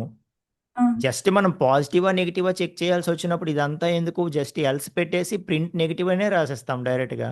ఓకే సార్, అలా కూడా రాయొచ్చా నేను? రాయొచ్చు అంటే బేస్డ్ ఆన్ మన రిక్వైర్మెంట్ అంతే ఇంకా. Okay sir, thank you sir. Right. Okay, right. So yes, so positive check రాసేద్దామా. పాజిటివ్ చెక్ అని ముందు రాసామా? Okay, so positive negative zero check dot py. Okay, right. So positive negative zero check dot py. So program to check whether so given number is positive or negative or zero. Okay, right. So first ఏం చేయాలి, take a number. Okay, so n equal to int of okay, input of enter a number. Enter a number. Okay, so number తీసుకున్న తర్వాత ఇంకా check చేయడమే ఏంటి. So if ఎన్ అనేది greater than 0 అవునా కాదా చెక్ చెయ్యు. ఓకే, సో చేసి అదే కరెక్ట్ అయిపోతే అక్కడే ఇంకా పాజిటివ్. సో ఏదైతే ఎన్ ఉందో ఎన్ ఈజ్ పాజిటివ్ అని చెప్పి ఇచ్చేస్తాము. ఓకే, సో అది ఫెయిల్ అయితే అప్పుడు ఎలిఫ్ అని చెప్పి చెక్ చేస్తాం. ఏం చెక్ చేస్తాము, ఎన్ లెస్ దాన్ 0 అవునా కాదా చెక్ చేస్తాం. ఓకే, సో ఎన్ లెస్ దాన్ 0 అయితే అప్పుడు ఎన్ ఈజ్ నెగటివ్ అని చెప్పి డిక్లేర్ చేస్తాము. ఓకే, సో ఇది కూడా ఫెయిల్ అయిపోతే అప్పుడు ఎల్స్ పార్ట్కి వెళ్తాము. వెళ్ళి okay, so given n is 0 అని చెప్పి డిక్లేర్ చేసేస్తాం. Okay, so that's it. Right, so ఇక రన్ చేస్తున్నాను. Enter a number. సో 0తో చెక్ చేస్తున్నాను. ఎస్, 0 ఈజ్ 0 అని వచ్చిందా. Okay, fine. సో అలాగే ఇక ఎంటర్ ఏ నెంబర్ అంటున్నాను. Okay, so 4 is positive and yes -5 is negative. ఓకేనా. రైట్. ఓకే, సో ఇలా మనకి ఎక్కడైతే మల్టిపుల్ లెవెల్స్లో మనం కండిషన్ ఇవ్వాల్సి వస్తుందో అలాంటి సందర్భాల్లో మనం ఏం చేయొచ్చు, ఈ ఇఫ్ ఎలిఫ్ ఎల్స్ అయితే ఏదైతే ఉందో ఈ ఇఫ్ ఎలిఫ్ ఎల్స్ని వాడతాం అనమాట. ఓకే, సో కేవలం అదా ఇదా చెక్ చేయాలి, పాజిటివా నెగిటివా చెక్ చేయాలి, అక్కడ థర్డ్ కేసు లేదు అన్నప్పుడు మనకి ఇఫ్ ఎల్స్ సరిపోతుంది. ఓకే, ఇంకా ఎక్కువ మనం చెక్ చేయాల్సి వచ్చినప్పుడు మనకి ఇది అవసరము అని చెప్పి చెప్తున్నాను. ఓకే, సో ఏదైతే మనకి ఈ ఇఫ్ పార్ట్ ఉందో ఇఫ్ పార్ట్ అనేది సక్సెస్ఫుల్గా కంప్లీట్ అయిపోయింది. సో ఈ సెలక్షన్ స్టేట్మెంట్స్లో ఇఫ్తో పాటు ఇంకొకటి కూడా ఉంటుంది అని చెప్పి మనం తెలుసుకున్నాము. ఏంటది, మ్యాచ్. ఓకే, సో సెలక్షన్ స్టేట్మెంట్స్లో మనకి మ్యాచ్ ఒకటి, ఓకే, ఇఫ్ ఒకటి ఉంటాయి అనుకున్నాము. ఇఫ్లో simple if else, if elif else ఏవైతే ఉన్నాయో ఆ వేరియేషన్స్ అన్ని చూసేసాము. ఇప్పుడు మ్యాచ్ కూడా వన్ ఆఫ్ ది సెలక్షన్ స్టేట్మెంటే. సెలక్షన్ స్టేట్మెంట్ అంటే ఏంటి, సో ఏవైనా అయితే అటు వెళ్ళాలి లేకపోతే ఇటు వెళ్ళాలి, అయితే అది ఎగ్జిక్యూట్ చేయాలి లేకపోతే ఇది ఎగ్జిక్యూట్ చేయాలి అని చెప్పి ఏది ఎగ్జిక్యూట్ చేయాలో మనం సెలెక్ట్ చేసుకోవడానికి అవకాశం ఇచ్చేవే కదా ఇవన్నీ. ఓకే, సో అయితే పాజిటివ్ అని ప్రింట్ చేస్తాం లేకపోతే నెగిటివ్ అని ప్రింట్ చేస్తాం. సో అయితే అది లేకపోతే ఇది సెలక్షన్కి ఎల్లో చేసేవి ఇవన్నీ కూడా. Okay, right. అలాగే మ్యాచ్ అనేది కూడా ఏంటంటే ఓకే, సో మ్యాచ్ కేస్ అంటాం. సో మ్యాచ్ కేస్ అనేది ఏంటంటే మనకి సెలక్షన్కి ఎల్లో చేసేటటువంటి ఒక కంట్రోల్ స్టేట్మెంట్ అనమాట. ఓకే, సో జనరల్గా మ్యాచ్ అనే అంటుంటాం కానీ మ్యాచ్ కేస్ అనే 2 కాంబినేషన్లో దీన్ని వాడతాం. ఓకే, సో ఏంటిది అని అంటే ఇప్పుడు ఫర్ ఎగ్జాంపుల్ మనకి కొన్ని ఆప్షన్స్ ఉన్నాయనుకోండి. ఓకే, సో ఫర్ ఎగ్జాంపుల్ ఇక్కడ నేను ఎన్ ఈక్వల్ టు ఫర్ ఎగ్జాంపుల్ 5 తీసుకుంటాను. ఓకే, సో 5 తీసుకొని ఇలా ఏదైనా మన దగ్గర ఒక వాల్యూ ఉంది, ఈ వాల్యూ మనము మ్యాచ్ చేయడానికి మన దగ్గర చాలా కేసెస్ ఉన్నాయనుకోండి. ఓకే, సో మన దగ్గర చాలా కేసెస్ ఉన్నాయి. ఆ కేసెస్లో దేంతో ఈ వాల్యూ మ్యాచ్ అవుతుందో దాని ప్రకారం బిహేవ్ చెయ్యు అని చెప్పాలి. ఓకే, సో ఇప్పుడు చూడండి ఫర్ ఎగ్జాంపుల్ నేనేమనుకుంటున్నానంటే వాల్యూ 1 అయితే ఇలా చెయ్యు. ఓకే, సో అలాగే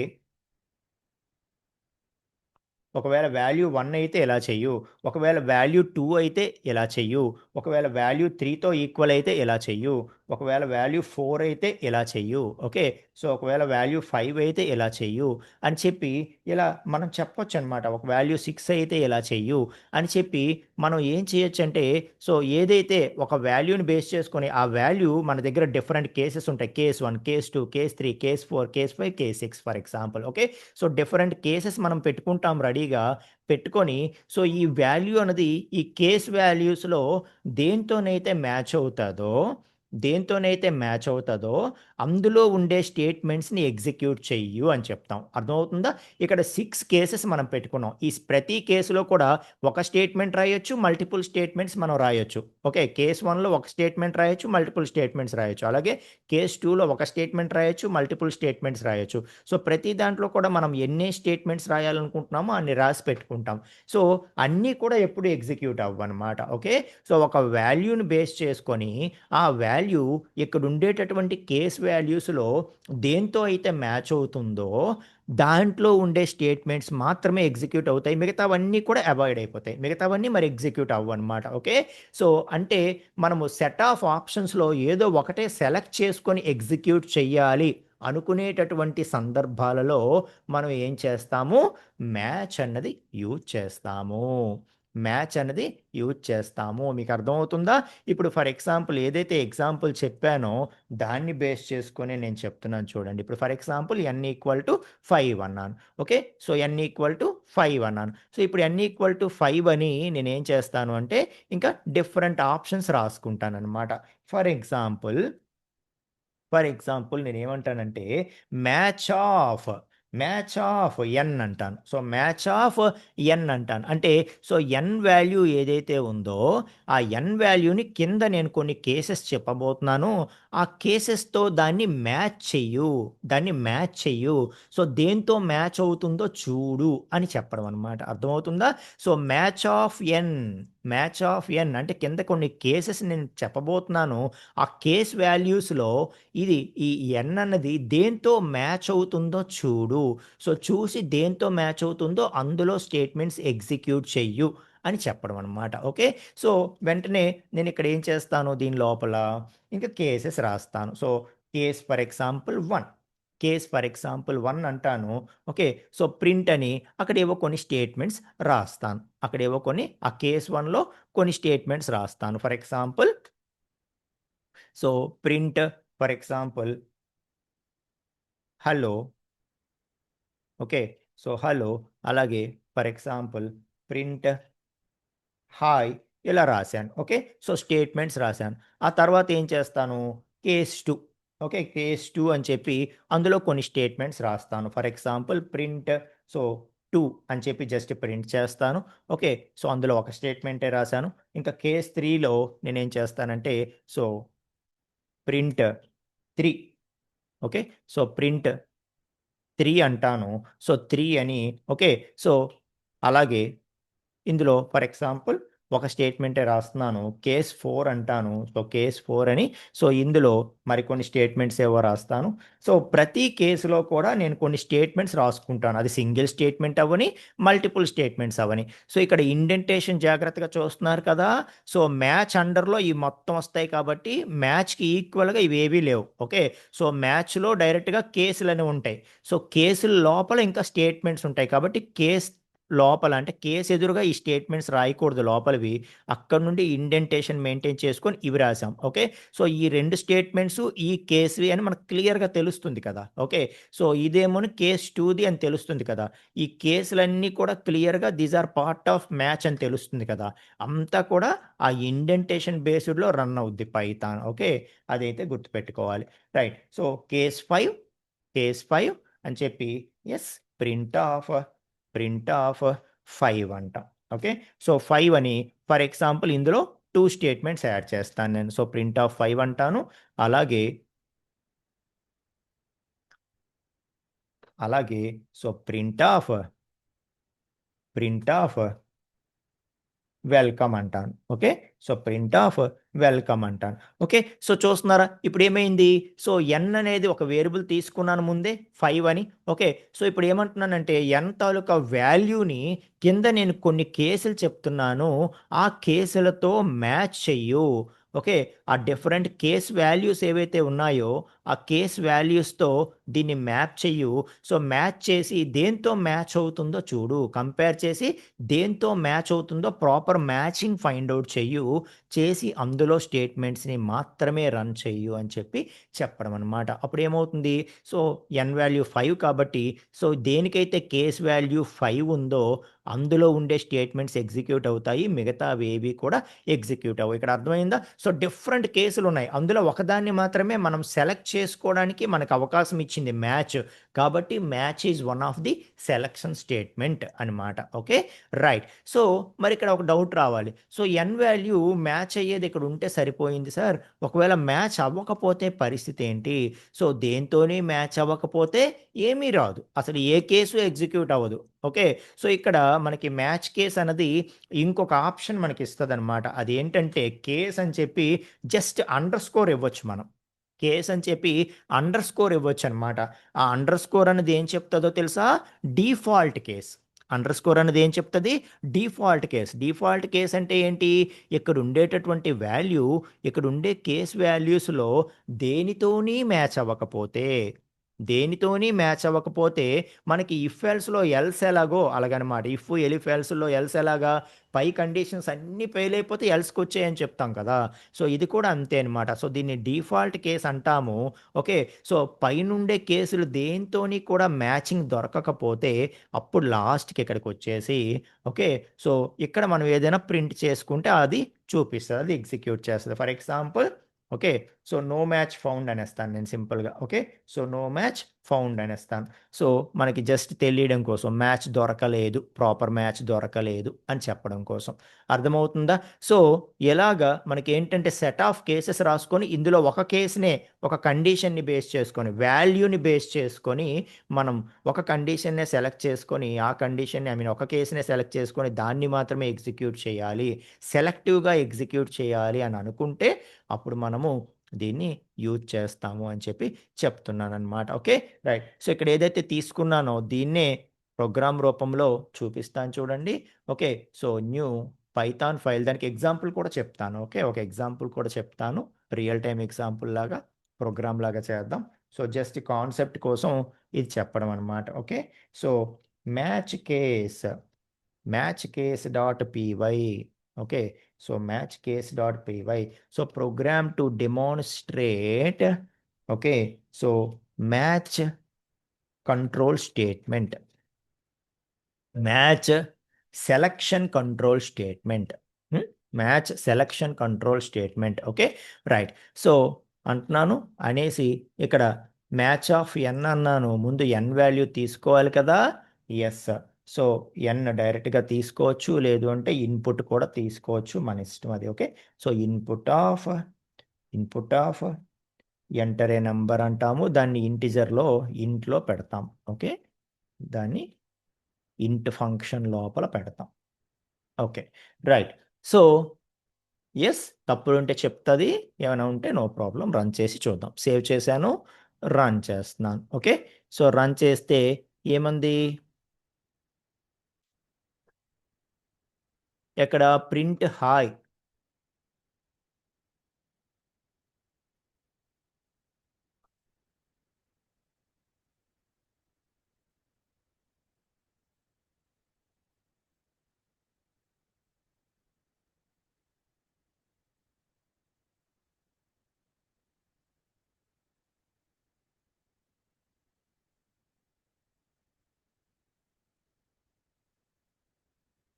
సో ఈ ఇండెంటేషనే మనకి కాపీ పేస్ట్ చేసాం కదా, అది మనం చేసిన తప్పు అనమాట. Okay right.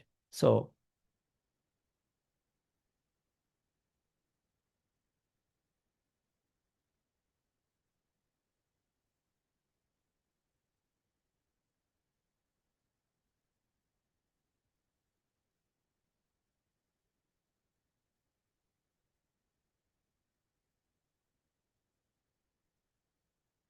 Yes, so indentation లేకుండా రాద్దాం. Okay right. సో కేస్ 1 ఇక్కడే స్టేట్మెంట్ రాసి చూద్దాం ఏమవుతుందో. ఓకే,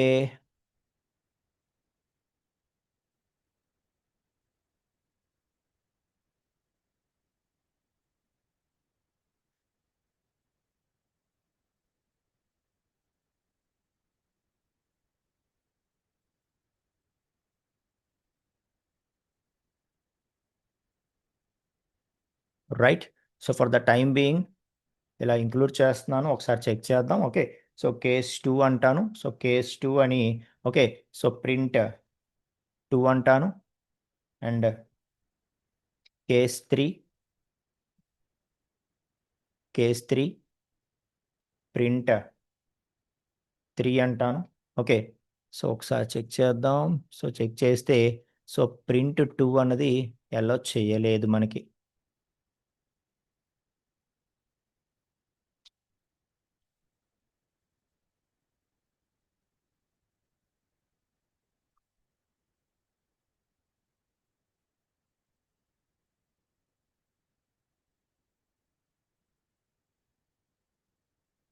సరే, okay.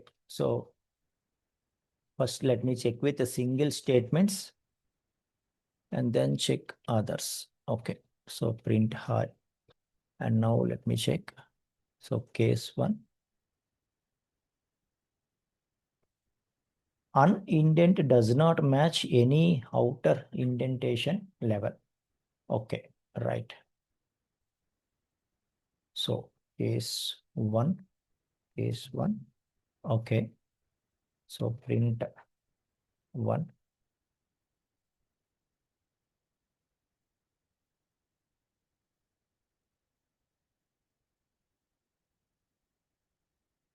What's happening?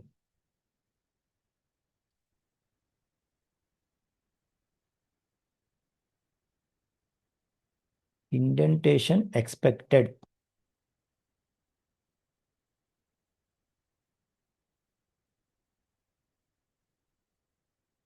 AI actions are case clause expected. Oh my God. ఇలా యాక్సెప్ట్ చేస్తుందా? Fine, right. So enter a number case 1. Okay, so 1 అన్నాము, n1 ఇచ్చాను, 1తో మ్యాచ్ అయిపోయింది కాబట్టి అవుట్పుట్ వచ్చేసింది. ఓకే, సో ఇప్పుడు ఫర్ ఎగ్జాంపుల్ చూడండి, నేను 2 ఇస్తాను, అవుట్పుట్ ఏమీ రాదు. ఓకే, సో ఎందుకేం రాదు అంటే ఇక్కడ ఉన్నది ఒక కేసే. Okay, so for example let me right one more case. Accept చేస్తుందో లేదో చూద్దాము. Some mistake is there in the syntax. Okay, so let me see that. Print 2, for example.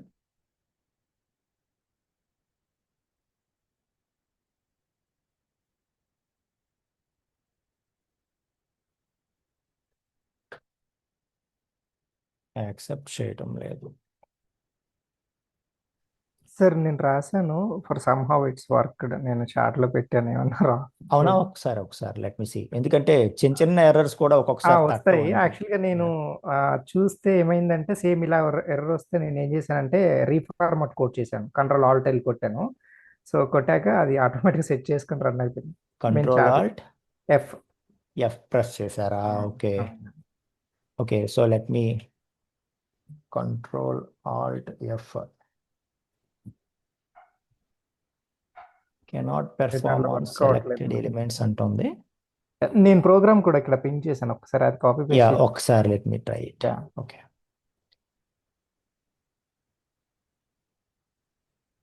Okay. So reformat అండి. రీఫార్మాట్ చేశాను. నేను shortcut set చేసుకున్నాను sir, control alt L. Right, సరే check చేస్తాను నేనైతే. Okay, so for the time being ఇప్పటికైతే concept చూద్దాము and దాని గురించి నేను వర్కౌట్ చేస్తాను క్లియర్గా. Okay, right. So enter a number అన్నాను. సో ఇట్ ఈస్ 2 ఎంటర్ చేస్తున్నాను. సో 2 ఎంటర్ చేస్తుంటే ఎస్, మనకి అది 2తో మ్యాచ్ అయింది కాబట్టి 2 అనేది ప్రింట్ అవ్వడం జరిగింది. ఓకే, సో అదే మనం లెట్స్ ఎంటర్ 5. ఓకే, సో 5 అనగానే నో మ్యాచ్ ఫౌండా.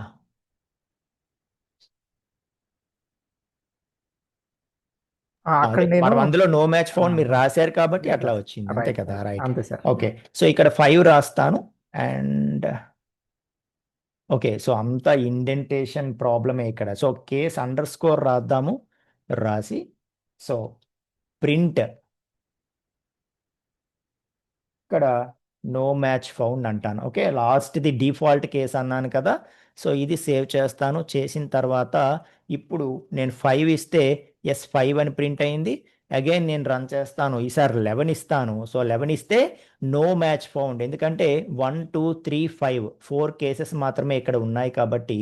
ఓకే, సో మనం ఎప్పుడైతే 11 ఎంటర్ చేసామో 11 ఎంటర్ చేస్తే మనకి ఏమైంది, అక్కడ ఏ కేసుతో కూడా మ్యాచ్ అవ్వలేదు కాబట్టి ఇంకా డిఫాల్ట్ కేస్ అంటామండి. దీన్ని ఏమంటాము, సో ఇక్కడ కామెంట్లో యాడ్ చేస్తాను చూడండి. So this is called as default case అనమాట. Okay, so case underscore అనేది ఏదైతే ఉందో అది డిఫాల్ట్ కేస్ అనమాట.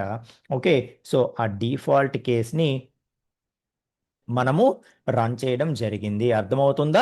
సో ఈ విధంగా మనకి డిఫరెంట్ కేసెస్ ఇచ్చి, ఓకే, ఆ డిఫరెంట్ కేసెస్ని మనం అందులో ఏదో ఒకదాన్ని మాత్రమే సెలెక్ట్ చేసుకోవాలి అన్నట్టుగా ఉంటే అప్పుడు ఖచ్చితంగా మనం ఏం చేయాలండి, ఖచ్చితంగా మనం ఈ మ్యాచ్ కేస్ని యూజ్ చేసుకోవచ్చు అని చెప్పి చెప్తున్నాను అనమాట. Okay, right. సో ఒకసారి ఈ స్పేసెస్ అవి కరెక్ట్గా వర్కౌట్ చేసిన తర్వాత దీని మీద ఏదైనా మరొక ఎగ్జాంపుల్ నేను చెప్తాను. ఓకే, సో మనకి లైవ్ క్లాస్లో టైం వేస్ట్ అనేది అవ్వకూడదు కాబట్టి. అండ్ థ్యాంక్ యూ వినోద్ గారు. యా, సో అండ్ ఎస్ అండి. సో మనం ఇంకా నెక్స్ట్ కాన్సెప్ట్కి వెళ్దాము. సో నెక్స్ట్ కాన్సెప్ట్ ఏంటి అంటే మనకి ఏదైనా మిస్ చేసామా ఎగ్జాంపుల్స్? సరే, ఇంకా నెంబర్ ఆఫ్ ఎగ్జాంపుల్స్ మనం సాల్వ్ చేస్తూ ఉంటాం కాబట్టి వరీ అవ్వద్దు. సో ఇంకా ముందర చాలా ఎగ్జాంపుల్స్ మనం చెప్తాం ఖచ్చితంగా. ఓకేనా? సో ఇప్పటికైతే మనం నెక్స్ట్ కాన్సెప్ట్కి వెళ్ళిపోదాం. So next concept is loops. Okay, right. So ఏదైతే మనం సెలక్షన్ స్టేట్మెంట్స్ తర్వాత iteration statements or jump statements or loop statements అనేవి ఏవైతే మనం చెప్పామో సో వాటిని ఇప్పుడు మనం డిస్కస్ చేయబోతున్నాము. So iterative statements or loop statements అనేవి ఏవైతే ఉన్నాయో సో వీటిని మనం మాట్లాడబోతున్నాము. సో ఏ ప్రోగ్రామ్ రాయండి మీరు, ఓకే, సో ఏ ప్రోగ్రామ్ రాయండి అయితే మనకి సెలక్షన్ స్టేట్మెంట్స్ లేకపోతే ఇటరేటివ్ స్టేట్మెంట్స్ వీటి కాంబినేషన్ లేకుండా, ఓకే, సో వీటి కాంబినేషన్ లేకపోతే అయితే సెలక్షన్ స్టేట్మెంట్స్ లేకపోతే ఇటరేషన్ స్టేట్మెంట్స్, సో మొత్తానికి ఇవి లేకుండా ఏ ప్రోగ్రామ్ కూడా ఉండదన్నమాట. వెరీ సింపుల్గా ప్రింట్ స్టేట్మెంట్స్ రాసే ప్రోగ్రామ్స్ తప్ప ఏది మనం లాజిక్ డెవలప్ చేయాలన్నా ఖచ్చితంగా మనకి ఇవి అవసరం పడుతూ ఉంటాయి. ఓకే, సో ఇందులో మనకి వైల్ అనేది ఒకటి ఉంటుంది, అలాగే ఫర్ అనేది ఒకటి ఉంటుంది. ఎస్ అండి ఎవరు మాట్లాడుతున్నారు? ఇప్పుడు నెస్టెడ్ ఇఫ్ చెప్పారు కదా, ఇప్పుడు నెస్టెడ్ ఇఫ్ అనేది ఉంటుంది కదా, అంటే కేవలం ఇఫ్ రాసి దాని కింద నేను else లో యాక్చువల్గా ఇప్పుడు రాసుకోగలమా? ఇవి ఏవైతే బేసిక్ ఉన్నాయో ఇఫ్ వైల్ ఫర్ ఇవి చెప్పేసిన తర్వాత ఇఫ్లో ఫర్ వైల్లో ఇఫ్ ఇవన్నీ కూడా మాట్లాడదాం కాంబినేషన్స్. Okay sir. సరేనా? అంటే ఇప్పుడు ఇవి మాట్లాడకుండా ఇప్పుడు చెప్పాను అనుకోండి, కేవలం ఇఫ్లో ఇఫ్ మాత్రమే చెప్పగలను కదా, అందుకు. Okay sir. Right. So while and for అని చెప్పి మనకి 2 కంట్రోల్ స్టేట్మెంట్స్ ఉంటాయండి. సో ఈ 2 కంట్రోల్ స్టేట్మెంట్స్ని యూజ్ చేసి మనం ఈ ఇటరేటివ్ ఆర్ లూప్స్ అనేవి ఏవైతే అంటున్నామో వీటిని మనం ఇంప్లిమెంట్ చేయొచ్చు. ఓకే, సో ఏంటి మనకి దీనివల్ల అడ్వాంటేజ్ ఏంటి అంటే డెవలపర్కి చాలా టైం అన్నది సేవ్ అవుతుందండి. ఓకే, సో ఎండ్ యూజర్ అనేవాడికి మనం ఇఫ్ యూజ్ చేసామా, వైల్ యూజ్ చేసామా, ఫర్ యూజ్ చేసామా అన్నది అనవసరం అనమాట. సో ఎండ్ యూజర్ ఎప్పుడు కూడా అతనికి కావాల్సిన ఆ రిక్వైర్మెంట్ వచ్చిందా లేదా, అతను ఏమనుకుంటున్నాడో అది జరుగుతుందా లేదా అతనికి ఇంపార్టెంట్. బట్ యాజ్ ఏ డెవలపర్గా మనం ఏంటంటే మన వర్క్ని సింప్లిఫై చేసుకోవాలి, ఇంకా ఫాస్ట్గా డెవలప్ చేసుకోవాలి అని అనుకుంటే అప్పుడే కదా మన ప్రొడక్టివిటీ పెరుగుతుంది. సో కాబట్టి ఎప్పుడైనా సరే మనం మన వర్క్ని ఇంకా సింప్లిఫై చేసుకోవడానికి సో ఏవైతే మనం రిపిటేటివ్ టాస్క్స్ సేమ్ టాస్క్ మళ్ళీ రిపీట్ చేస్తూ ఉంటామో అటువంటివి మనకి ఈ లూప్స్ అనేవి చాలా హెల్ప్ చేస్తాయి. అవి మనకి నెంబర్ ఆఫ్ స్టేట్మెంట్స్ని తగ్గిస్తూ మన టైంని సేవ్ చేయడానికి చాలా యూజ్ అవుతాయి అని చెప్పి చెప్తున్నాను అనమాట. అర్థమవుతుందా? సో ఏదైతే ఒక జనరేటివ్ టాస్క్, ఒక కామన్ టాస్క్ ఏదైతే మనం రిపీటెడ్గా చేస్తూ ఉంటామో, మళ్ళీ మళ్ళీ సేమ్ టాస్క్ పెర్ఫామ్ చేస్తూ ఉంటామో, సో అటువంటి వాటిని సాల్వ్ చేయడానికి మనకి ఈ లూప్స్ అనేవి యూజ్ అవుతాయి అని చెప్పి చెప్తున్నాను. ఓకే. సో నేను లాస్ట్ క్లాస్లో కూడా మెన్షన్ చేశాను కదా, ఫర్ ఎగ్జాంపుల్ నేను 1 to 10 నెంబర్స్ ప్రింట్ చేయమని నేను అన్నాను అనుకోండి. సో అక్కడ ఏమవుతుందంటే, సో 1 to 10 నెంబర్స్ జనరల్గా ప్రింట్ చేయాలి అంటే, ఓకే. సో ఫర్ ఎగ్జాంపుల్ ఒకటి test.py ఒకటి పెట్టుకుంటాను. సో ఇలాంటి టెస్టింగ్స్ చేయడం కోసం. ఓకే. సో ఇప్పుడు నేను 1 to 10 నెంబర్స్ ప్రింట్ చేయాలనుకోండి. ఓకే. సో ప్రింట్ 1 అంటాను. Okay. So print 1, print 2, print 3, 4, 5, 6, 7, 8, 9, 10. Okay. So 10 numbers print చేయాలి అంటే నాకు 10 స్టేట్మెంట్స్ అవసరం పడ్డాయి. ఓకే. సో 8, 7, 6, 5, 4, 3, 2, 1. ఓకే. సో నాకు 10 నెంబర్స్ ప్రింట్ చేయాలంటే ప్రింట్ అయిపోతాయి. ఇబ్బందేం లేదు. ప్రింట్ అయిపోతాయి. 1 to 10 నెంబర్స్ ప్రింట్ అయిపోతాయి. ఓకే. సో అయితే మనకిక్కడ 10 నెంబర్స్ ప్రింట్ చేయాలంటే 10 స్టేట్మెంట్స్. సో దానిదేముందిలే రాసేస్తామని అనుకుంటే, ఇప్పుడు ఇదే నేను 100 నెంబర్స్ ప్రింట్ చేయాలంటే, ఇదే నేను 2000 నెంబర్స్ ప్రింట్ చేయాలంటే అర్థమవుతుందా? సో అంటే ఏమవుతుందంటే, మనకి ఎప్పుడైతే టాస్క్ అనేది చిన్నదవుతుందో, మనం రిపిటేటివ్ టాస్క్ అయినా మనకు పెద్ద బర్డెన్ అనిపించదు. బట్ ఎప్పుడైతే ఆ రిపిటేటివ్ టాస్క్ అనేది మరీ పెద్ద టాస్క్ అవుతుందో, మరీ ఎక్కువ చేయాల్సి వస్తుందో, అప్పుడు ఖచ్చితంగా డెవలపర్ చాలా బర్డెన్ ఫీల్ అవుతాడనమాట. ఓకే. సో ఈ బర్డెన్ని తగ్గించటానికి, సో ఇక్కడ మనం ఏం చేయాల్సొచ్చింది, అనవసరంగా 10 నంబర్స్‌ని ప్రింట్ చేయాలంటే 10 ప్రింట్ స్టేట్మెంట్స్ రాయాల్సొచ్చింది. ఓకే. సో 10 ప్రింట్ స్టేట్మెంట్స్ రాయాల్సొచ్చింది. అదే మనకి ఈ లూప్స్ ఏం చేస్తాయో తెలుసా? సో ఈ లూప్స్ ఏం చేస్తాయంటే, మన వర్క్‌ని చాలా సింప్లిఫై చేసేస్తాయన్నమాట. సో అవి సింపుల్‌గా ఏమంటాయంటే, ఇక్కడ నువ్వు రిపిటీటివ్ టాస్క్ పెర్ఫార్మ్ చేస్తున్నావు. సో రిపిటీటివ్ టాస్క్ ఏముంది సార్, ఒకటి డిఫరెంట్ కదా! ఏది సేమ్ నంబర్ నేను ప్రింట్ చేయలేదు కదా! ఇక్కడ రిపిటీటివ్ టాస్క్ ఎలా అవుతుంది ఇదంటే, సో ఇక్కడ నంబర్స్ డిఫరెంట్ అవ్వచ్చు. ఫస్ట్ 1 ప్రింట్ చేయొచ్చు, తర్వాత 2 చేయొచ్చు, 3 చేయొచ్చు, అలా చేయొచ్చు. కానీ దీన్ని జనరేటివ్ చేసి చూస్తే ప్రతిసారి కూడా ఒక నంబర్ ప్రింట్ చేస్తున్నాం మనం. ఓకే. సో నంబర్ ప్రింట్ చేస్తున్నాము అని జనరల్‌గా దీన్ని చూస్తే 1 ప్రింట్ చేసాము, 2 ప్రింట్ చేసాం, 3 ప్రింట్ చేసాం, 4 ప్రింట్ చేసాం, అలా చూడకుండా సో దీన్ని జనరేటివ్‌గా చూస్తే every time we are printing a number. Okay. Every time we are printing a number. Okay. So ఇప్పుడు ఏం చేసామైతే, ఒక నంబర్‌ని ప్రింట్ చేస్తున్నాం. అదే టాస్క్‌ని 10 టైమ్స్ చేసాం. రిపిటీటివ్ అనిపిస్తుందా ఇప్పుడు? ఓకే. సో ఇటువంటి ఒక టాస్క్‌ని ఎప్పుడైతే ఒక నంబర్ ప్రింట్ చేయడం అనేది ఏదైతే మనం 10 టైమ్స్ సేమ్ టాస్క్‌ని రిపీట్ చేసామో, దాన్ని సాల్వ్ చేయటానికే మనకి ఈ లూప్స్ అనేదొచ్చింది. సో ఈ లూప్ అనేది ఏం చెప్తుంది అంటే, నువ్వు ఇన్ని సార్లు రాయకు. జస్ట్ ఒక్కసారే రాయి. ఓకే. సో ఒక్కసారే నువ్వు ప్రింట్ స్టేట్మెంట్ రాయు. ఒక్కసారే ప్రింట్ స్టేట్మెంట్ రాయు. నాకు చెప్పేసేయి. ఏం చెప్తావు? ఎక్కడి నుండి ఎక్కడి వరకు ప్రింట్ చేయాలో ఆ రేంజ్ ఆఫ్ వాల్యూస్ నాకు చెప్పేయి అంటదనమాట. సో వెంటనే మనం ఏం చేస్తాము, నాకు 1 నుండి నాకు 10 వరకు కావాలి అని చెప్పి స్టార్టింగ్ పాయింట్, ఎండింగ్ పాయింట్ 2 కూడా మనం చెప్పేస్తాం. Okay. So starting point, starting point, ending point ఈ 2 కూడా నాకు చెప్పేసి ఆ స్టార్టింగ్ టు ఎండింగ్ వరకు ఆ రేంజ్‌లో నేను ఏం చేయాలో చెప్పేసేయి అని చెప్పి మనకు అడుగుతుందనమాట. సో వెంటనే మనం ఏం చేస్తాము, సో ఇగో ఇది నా స్టార్టింగ్ పాయింట్, ఇది నా ఎండింగ్ పాయింట్. ఓకే. సో దీంట్లో కండిషన్ చెక్ చేసుకో. 1 to 10 మధ్యలోనే ఉండాలి. దాటకూడదు. ఆ కండిషన్ చెక్ చేసుకుంటూ నాకు 1 to 10 టైమ్స్ రిపీటెడ్‌గా ఒక టాస్క్ చెయ్యు అని చెప్తున్నాం. ఏం చెయ్యాలి అనంటే, ప్రింట్ చేసేయి అని చెప్తున్నాం అనమాట. ఓకే. సో 1 to 10 టైమ్స్ ఏదైతే ఉందో ఆ నంబర్‌ని ప్రింట్ చేసేయి అని చెప్తున్నాం. ఓకే. సో ఇప్పుడు చూడండి, నేను 10 టైమ్స్ ఏదైతే స్టేట్మెంట్స్ రాసానో దాన్ని 1 టైమే రాస్తానిప్పుడు. దాన్ని ఎన్ని సార్లు రాస్తాను? 1 టైమే రాస్తాను. సో 1 టైమే రాస్తే దానికి స్టార్టింగ్ పాయింట్, ఎండింగ్ పాయింట్ చెప్పేసాం కాబట్టి అది లూప్‌లో 10 టైమ్స్ సేమ్ స్టేట్మెంట్‌ని ఒక 10 టైమ్స్ రన్ చేసుకుంటది. సో ప్రతిసారి కూడా వాల్యూ చెక్ చేసుకుంటది. ఫస్ట్ 1 అనుకుంటది. 1 అనుకోని ఆ 1ని ప్రింట్ చేస్తది. ఆ తర్వాత దాన్ని ఇంక్రిమెంట్ చేసుకొని 2 అంటది. సో 2 అనేది ఆ రేంజ్లో ఉందో లేదో కండిషన్ చెక్ చేసుకుంటుంది. ఎస్, ఇంకా కండిషన్ అనేది 1 to 10 కాబట్టి 2 కాబట్టి ఆ లిమిట్లోనే మనం ఉన్నాం కాబట్టి ఎస్, మళ్ళీ ప్రింట్ చేస్తుంది, మళ్ళీ రన్ చేస్తుంది, మరొక్కసారి కండిషన్ చెక్ చేస్తుంది, 3 అవుతుంది ఈసారి. సో 3 కూడా కండిషన్ సక్సెస్ అయింది కాబట్టి ప్రింట్ చేస్తుంది, 4 ప్రింట్ చేస్తుంది, 5 ప్రింట్ చేస్తుంది, 6, 7, 8, 9, 10.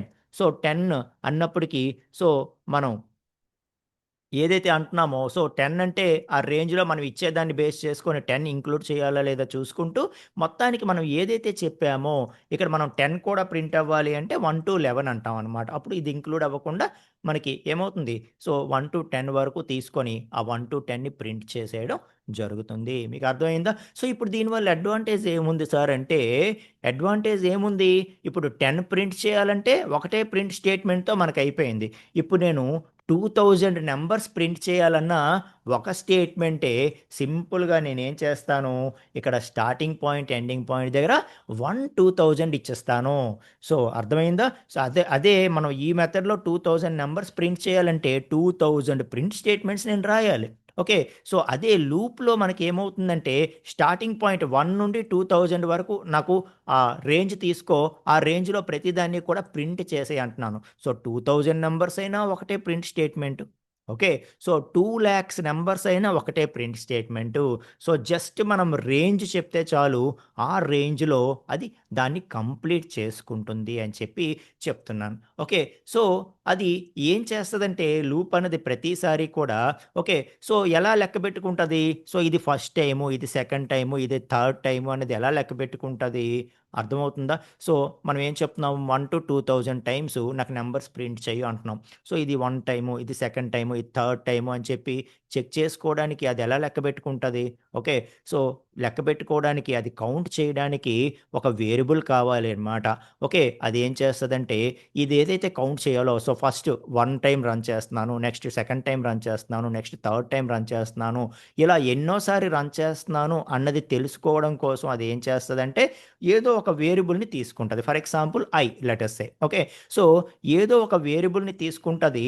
ఆ వేరియబుల్ని తీసుకొని ఆ వేరియబుల్ వాల్యూ ఇనీషియల్గా ఏం చేస్తుంది, మనం 1 to 2000 అన్నాం కదా, ఇనీషియల్గా 1 అనుకుంటుంది అనమాట. సో 1 అనుకొని ఇక్కడ మనం ఏం చేస్తామంటే ప్రింట్ అంటాం. సో ప్రింట్ అంటాం, అప్పుడు వాల్యూ 1 అవుతుంది, ప్రింట్ ఆ తర్వాత ఏమవుతుంది, వాల్యూ ఇంకోటి పెరుగుతుంది అనమాట. సో పెరగగానే మళ్ళీ వాల్యూ ఎంత అవుతుంది, 2 అవుతుంది, ప్రింట్ వాల్యూ 3 అవుతుంది, ప్రింట్ వాల్యూ 4 అవుతుంది, ప్రింట్ అక్కడ రాసింది మనం స్టేట్మెంట్ ఒకటే, ప్రింట్ అప్పటికి వాల్యూ ఎంత అయితే అది ప్రింట్ చేయు అంటున్నాం. ఇంకా వాల్యూ అనేది ఈ రేంజ్లో ప్రతిసారి చెక్ చేసుకుంటూ ఒక్కొక్కటి పెంచుకుంటూ అలాగ వెళ్ళి లాస్ట్కి 2000 అయిపోతుంది. వాల్యూ 2000 ప్రింట్ చేయమంటే ప్రింట్ చేస్తుంది, లేదంటే 1999 ప్రింట్ చేసేసి ఇంక అక్కడితో మనకి ఆగిపోతుంది. మీకు అర్థమైందా? సో ఇలాగ ఒక వేరియబుల్ని పెట్టుకొని ఆ వేరియబుల్ని బేస్ చేసుకొని కౌంట్ చేసుకుంటూ ఉంటుంది అనమాట. చేసుకుంటూ ఆ రేంజ్లో ఉందా లేదా కండిషన్ చెక్ చేసుకుంటూ ఈ లూప్ని ఎన్నిసార్లు మనం రన్ చేయమన్నామో అన్నిసార్లు అదే రన్ చేసుకుంటుంది. సో సింపుల్గా మనం 1 lakh టైమ్సా, 10 lakhs టైమ్సా, ఎన్ని నెంబర్స్ మనం ప్రింట్ చేయమన్నా సరే జస్ట్ మనం స్టార్టింగ్ పాయింట్ ఎండింగ్ పాయింట్ చెప్తే చాలు, జస్ట్ ఒక వేరియబుల్ని బేస్ చేసుకొని అది ఏం చేస్తుంది, ఇంకా దాన్ని రన్ చేసేస్తూ ఉంటుంది అని చెప్పి చెప్తున్నాను. మీకు అర్థమైంది కదండి? సో 1, 2, 3, 4, 5, 6, 7, 8, 9, 10. ఓకే, సో ఇలాగా అది ఏం చేస్తుందంటే yes this is the range. Okay, so first value తీసుకుంటుంది, వాల్యూ ఏదైతే ఉందో ఆ వాల్యూ తీసుకుంటుంది, వాల్యూ ఇనీషియల్గా 1 అనుకుంటుంది. సో 1 అనుకొని మనం ఏమన్నాము, ప్రింట్ అన్నాం, అనగానే మనకి ఇంకా వెంటనే 1 అనేది ప్రింట్ అయిపోతుంది అనమాట. సో ప్రింట్ అయిపోయిన తర్వాత అనేది ఇంక్రిమెంట్ అవుతుంది కదా, 2 దగ్గరికి వస్తుంది. సో మనం 1 to 10 అన్నాం కదా, రేంజ్లోనే ఉందా లేదా కండిషన్ చెక్ చేసుకుంటుంది, చెక్ చేసుకొని ఎస్ కండిషన్ సక్సెస్ అయింది కాబట్టి సో ప్రింట్ అవుద్ది మళ్ళీని. సో ప్రింట్ లూప్ అలా రన్ అవుతూ ఉంటుంది అనమాట. Okay, so again value is 3. ఇప్పుడు ఈ ఐని బేస్ చేసుకొని మొత్తం లూప్ అంతా రన్ అవుతుంది కదా. సో అనే కాదు, ఏదో ఒక వేరియబుల్ అనమాట. సో ఏ వేరియబుల్ని బేస్ చేసుకొని అయితే ఈ లూప్ అంతా కంట్రోల్ అవుతూ ఉంటుందో ఆ వేరియబుల్ని మనం ఏమంటాం తెలుసా, సో దాన్ని కౌంటర్ వేరియబుల్ అని, లేకపోతే ఇండెక్స్ వేరియబుల్ అని, లేకపోతే లూప్ వేరియబుల్ అని అంటూ ఉంటామన్నమాట. ఓకే, సో లూప్ వేరియబుల్ అని, కౌంటర్ అని, ఇండెక్స్ వేరియబుల్ అని దాన్ని అంటూ ఉంటాం మనం. ఓకే, సో ఆ లూప్స్ అనేవి వైల్ కానీ ఫర్ కానీ ఏదైనా కానీ అది ఎన్నిసార్లు రన్ అవుతుంది అన్నది చెక్ చేసుకోవడానికి loop variable or index variable or counter variable ఏదైతే ఉందో దాన్ని బేస్ చేసుకొని అది రన్ అవుతూ ఉంటుందన్నమాట. మీకు అర్థమవుతుందా? సో అలాగా మనకి లూప్ అనేది రన్ అవుతుంది అని చెప్పి చెప్తున్నాను. Okay, right. సో ఇప్పుడు ఏదైతే ఈ స్టేట్మెంట్స్ ఉన్నాయో దీన్నే మనం లూప్స్తో రాయాలి అంటే మనం ఏం చేస్తాము? సో మొత్తానికి మనం లూప్కి చెప్పాల్సింది ఏంటి? అది వైల్ లూప్ అయినా ఫర్ లూప్ అయినా మనం చెప్పాల్సిందేంటి? మనం చెప్పాల్సిందేంటి? సో స్టార్టింగ్ పాయింట్ ఎంతో చెప్పాలి. ఓకే, సో స్టార్టింగ్ పాయింట్ ఎంతో చెప్పాలి రేంజ్లో, అలాగే ఎండింగ్ పాయింట్ ఎంతో చెప్పాలి. ఓకే, సో రేంజ్లో స్టార్టింగ్ పాయింట్ ఎంత, ఎండింగ్ పాయింట్ ఎంతో చెప్పాలి. సో చెప్తూ దాంతోపాటు కండిషన్ ఏంటో చెప్పాలి. కండిషన్ ఏంటో చెప్పాలి. ఓకే, సో కండిషన్ ఏంటో చెప్తూ దాంతోపాటు స్టేట్మెంట్స్ లోపల ఏం చెయ్యాలో చెప్పాలి. అర్థమవుతుందా? So starting point ending point ఏవో చెప్పాలి, చెప్తూ మనము ఆ కండిషన్ ఏంటో చెప్పాలి. ఓకే, కండిషన్ ఏంటో చెప్పాలి, కండిషన్ ఏంటో చెప్పి ఆ లోపల ఏం చెయ్యాలో చెప్పాలి. అవి చెప్తే చాలు, ఇంకా అదే చూసుకుంటుందన్నమాట. ఆ స్టార్టింగ్ పాయింట్ నుండి ఆ ఎండింగ్ పాయింట్ వరకు మనం ఏదైతే కండిషన్ చెప్తామో ఆ కండిషన్ చెక్ చేసుకుంటూ సాటిస్ఫై అయిపోతుంటే ఏవైతే స్టేట్మెంట్స్ మనం రన్ చేయమన్నామో ఆ స్టేట్మెంట్స్ అవి రన్ అయిపోతూ ఉంటాయి. అర్థమవుతుందా? ఎన్నిసార్లు రన్ చేయమంటే అన్నిసార్లు ఇంకా అదే రన్ చేసుకుంటుంది, మనం ఏమీ చెయ్యాల్సినటువంటి అవసరం లేకుండా. Okay, right. సో మరి అటువంటిది మనం ఫస్ట్ వైల్ గురించి జస్ట్ మాట్లాడదాం ఈ క్లాస్లో. ఓకే, సో వైల్ అన్నది దాని తాలూకా సింటాక్స్ ఏ విధంగా ఉంటుందంటే, సో ఏ లూప్ అయినా నేను చెప్పాను కదా ఒక వేరియబుల్ని బేస్ చేస్తూ రన్ అవుతుంది. ఫర్ ఎగ్జాంపుల్ ఐ, జే, కే ఏదో ఒకటి తీసుకోండి, ఒక వేరియబుల్ తీసుకోండి, ఆ వేరియబుల్ని బేస్ చేసుకొని ఐ వాల్యూ అనేది క్యాలిక్యులేట్ అవుతూ మనం ఏం చెప్తే అది చేస్తుంది. సో ప్రతిసారి లోపల ప్రింట్ స్టేట్మెంట్ ఉంటుందనే కాదు, ఏదైనా ఉండొచ్చు. Okay, so for example A plus B. Okay, so A plus B నేను 10 టైమ్స్ పెర్ఫామ్ చేయాలి అనుకోవచ్చు. నాకు నాకు 10 టైమ్స్ ఇది పెర్ఫామ్ చేయాలి అనిపించవచ్చు. కాబట్టి నేను ఏం చెప్తాను? Beginning point 1, ending point 10. Okay, so 1 to 10 వరకు 10 టైమ్స్ నాకు ఏ ప్లస్ బి క్యాలిక్యులేట్ చెయ్యు అని చెప్తాను. ఓకే, సో 10 టైమ్స్ ఏం చేస్తుంది? ఫస్ట్ టైం ఏ ప్లస్ బి క్యాలిక్యులేట్ చేస్తుంది, సెకండ్ టైం క్యాలిక్యులేట్ చేస్తుంది, థర్డ్ టైం క్యాలిక్యులేట్ చేస్తుంది. క్యాలిక్యులేట్ చేసి ప్రింట్ చేయు అంటే ఇంకో ప్రింట్ స్టేట్మెంట్ యాడ్ చేసుకుంటాం. సో క్యాలిక్యులేట్ చేయడం, ప్రింట్ చేయడం, మళ్ళీ సెకండ్ టైం క్యాలిక్యులేట్ చేయడం, ప్రింట్ చేయడం. సో ప్రతిసారి ప్రింట్ స్టేట్మెంట్ అనే కాదు, ఈ లోపల ఏదైతే మనం రిపిటేటివ్ టాస్క్ ఉందో దానికి సంబంధించిన కోడ్ రాస్తాము. ఈ కోడ్ అన్నది నేను మళ్ళీ మళ్ళీ రాయను, నాకు ఒక 10 టైమ్స్ ఈ కోడ్ రన్ అవ్వాలి, కాబట్టి స్టార్టింగ్ పాయింట్ ఇది, ఎండింగ్ పాయింట్ ఇది తీసుకొని నువ్వే రన్ చేసుకో అని చెప్తామన్నమాట. ఓకే, సో అలా చెప్పగానే అది ఇంకా రన్ అయిపోతూ ఉంటుంది. అర్థమవుతుందా? రైట్. సో అలాంటిది మనం ఇప్పుడు వైల్ గురించి మాట్లాడదాం. సో వైల్ అనేది ఎలా వర్క్ అవుతుంది అన్నది ఫస్ట్ తెలుసుకుందాం. Okay, right. సో వైల్ అన్నది ఎలా వర్క్ అవుతుంది, దాని తాలూకా సింటాక్స్ ఏ విధంగా ఉంటుంది అని అంటే, సో వైల్ అన్నది మనం ఏం చేస్తామంటే వైల్ అని చెప్పి కండిషన్ ఇస్తామండి. వైల్ అని చెప్పి కండిషన్ ఇస్తాము. సో కండిషన్ ఇచ్చిన తర్వాత మీకు తెలుసు కదా ఇక్కడంతా కూడా ఇండెంటేషన్ బేస్డ్ అని, ఇంకా వెంటనే ఏం చేస్తాము అంటే ఆ లోపల మనం కోడ్ అనేది రాస్తాము. సో వైల్ కండిషన్ అని చెప్పి మనం ఏం చేస్తాము? So while condition, okay, so అని చెప్పి ఈ లోపల స్టేట్మెంట్స్ అనేవి రాస్తామన్నమాట. సో స్టేట్మెంట్స్, ఆ స్టేట్మెంట్ 1, సో స్టేట్మెంట్ 2, స్టేట్మెంట్ 2, అలాగే స్టేట్మెంట్ 3, స్టేట్మెంట్ 3.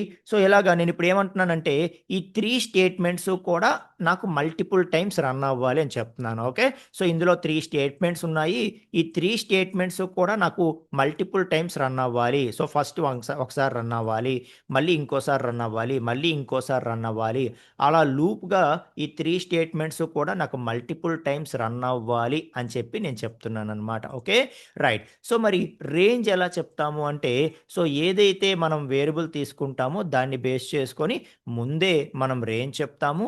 ఓకే, సో నేను క్లియర్గా ఒక ఎగ్జాంపుల్తో ఎక్స్ప్లెయిన్ చేస్తాను చూడండి. Okay, right. సో మొత్తానికి మనం వైల్ తాలూకా సింటాక్స్ ఏ విధంగా ఉంటుందంటే వైల్ కండిషన్ అనేది ఇస్తాము, ఇచ్చి ఆ స్టేట్మెంట్స్ లిస్ట్ అంతా కూడా ఇక్కడ ఇస్తాము.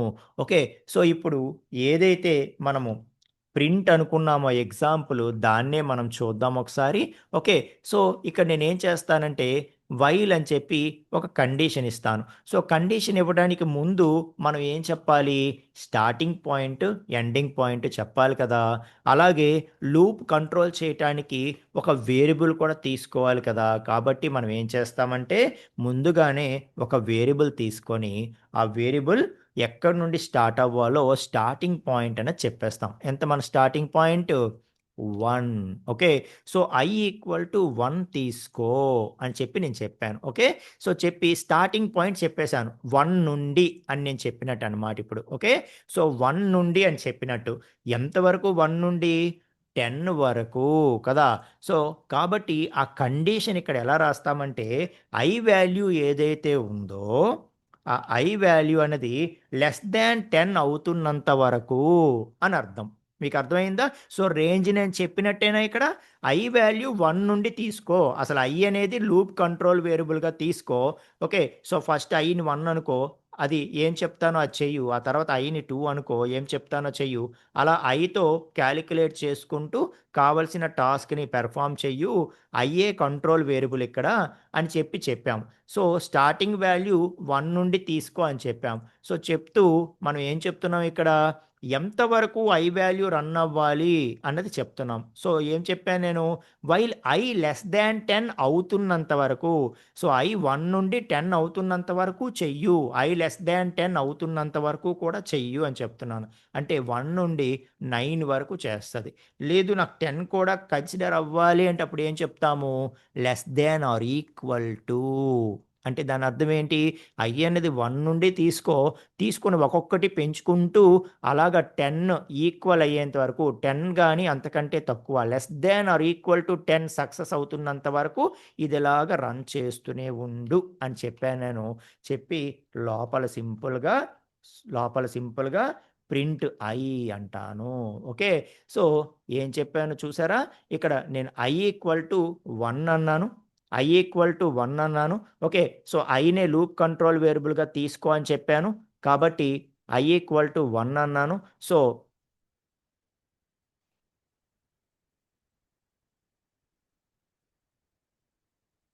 ఓకే, సో చాలా జాగ్రత్తగా వినండి. Very simple.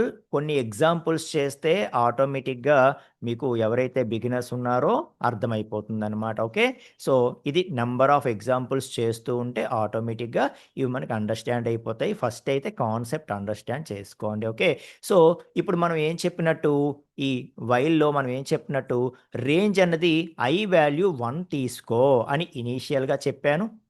i వాల్యూ 1 తీసుకో అని ఇనీషియల్గా చెప్పాను. సో 1 తీసుకో, ఎంతవరకు రన్ చేస్తావంటే అలాగ i వాల్యూ అనేది <10 కానీ అంతకంటే తక్కువ కానీ అవుతున్నంత వరకు 10 కానీ అంతకంటే తక్కువ కానీ అవుతున్నంత వరకు రన్ చెయ్యు అని చెప్పాను. ఓకే, సో చెప్తూ <10 అన్నాను. అంటే <10 అన్నానంటే 9 వరకే రన్ అవుద్ది.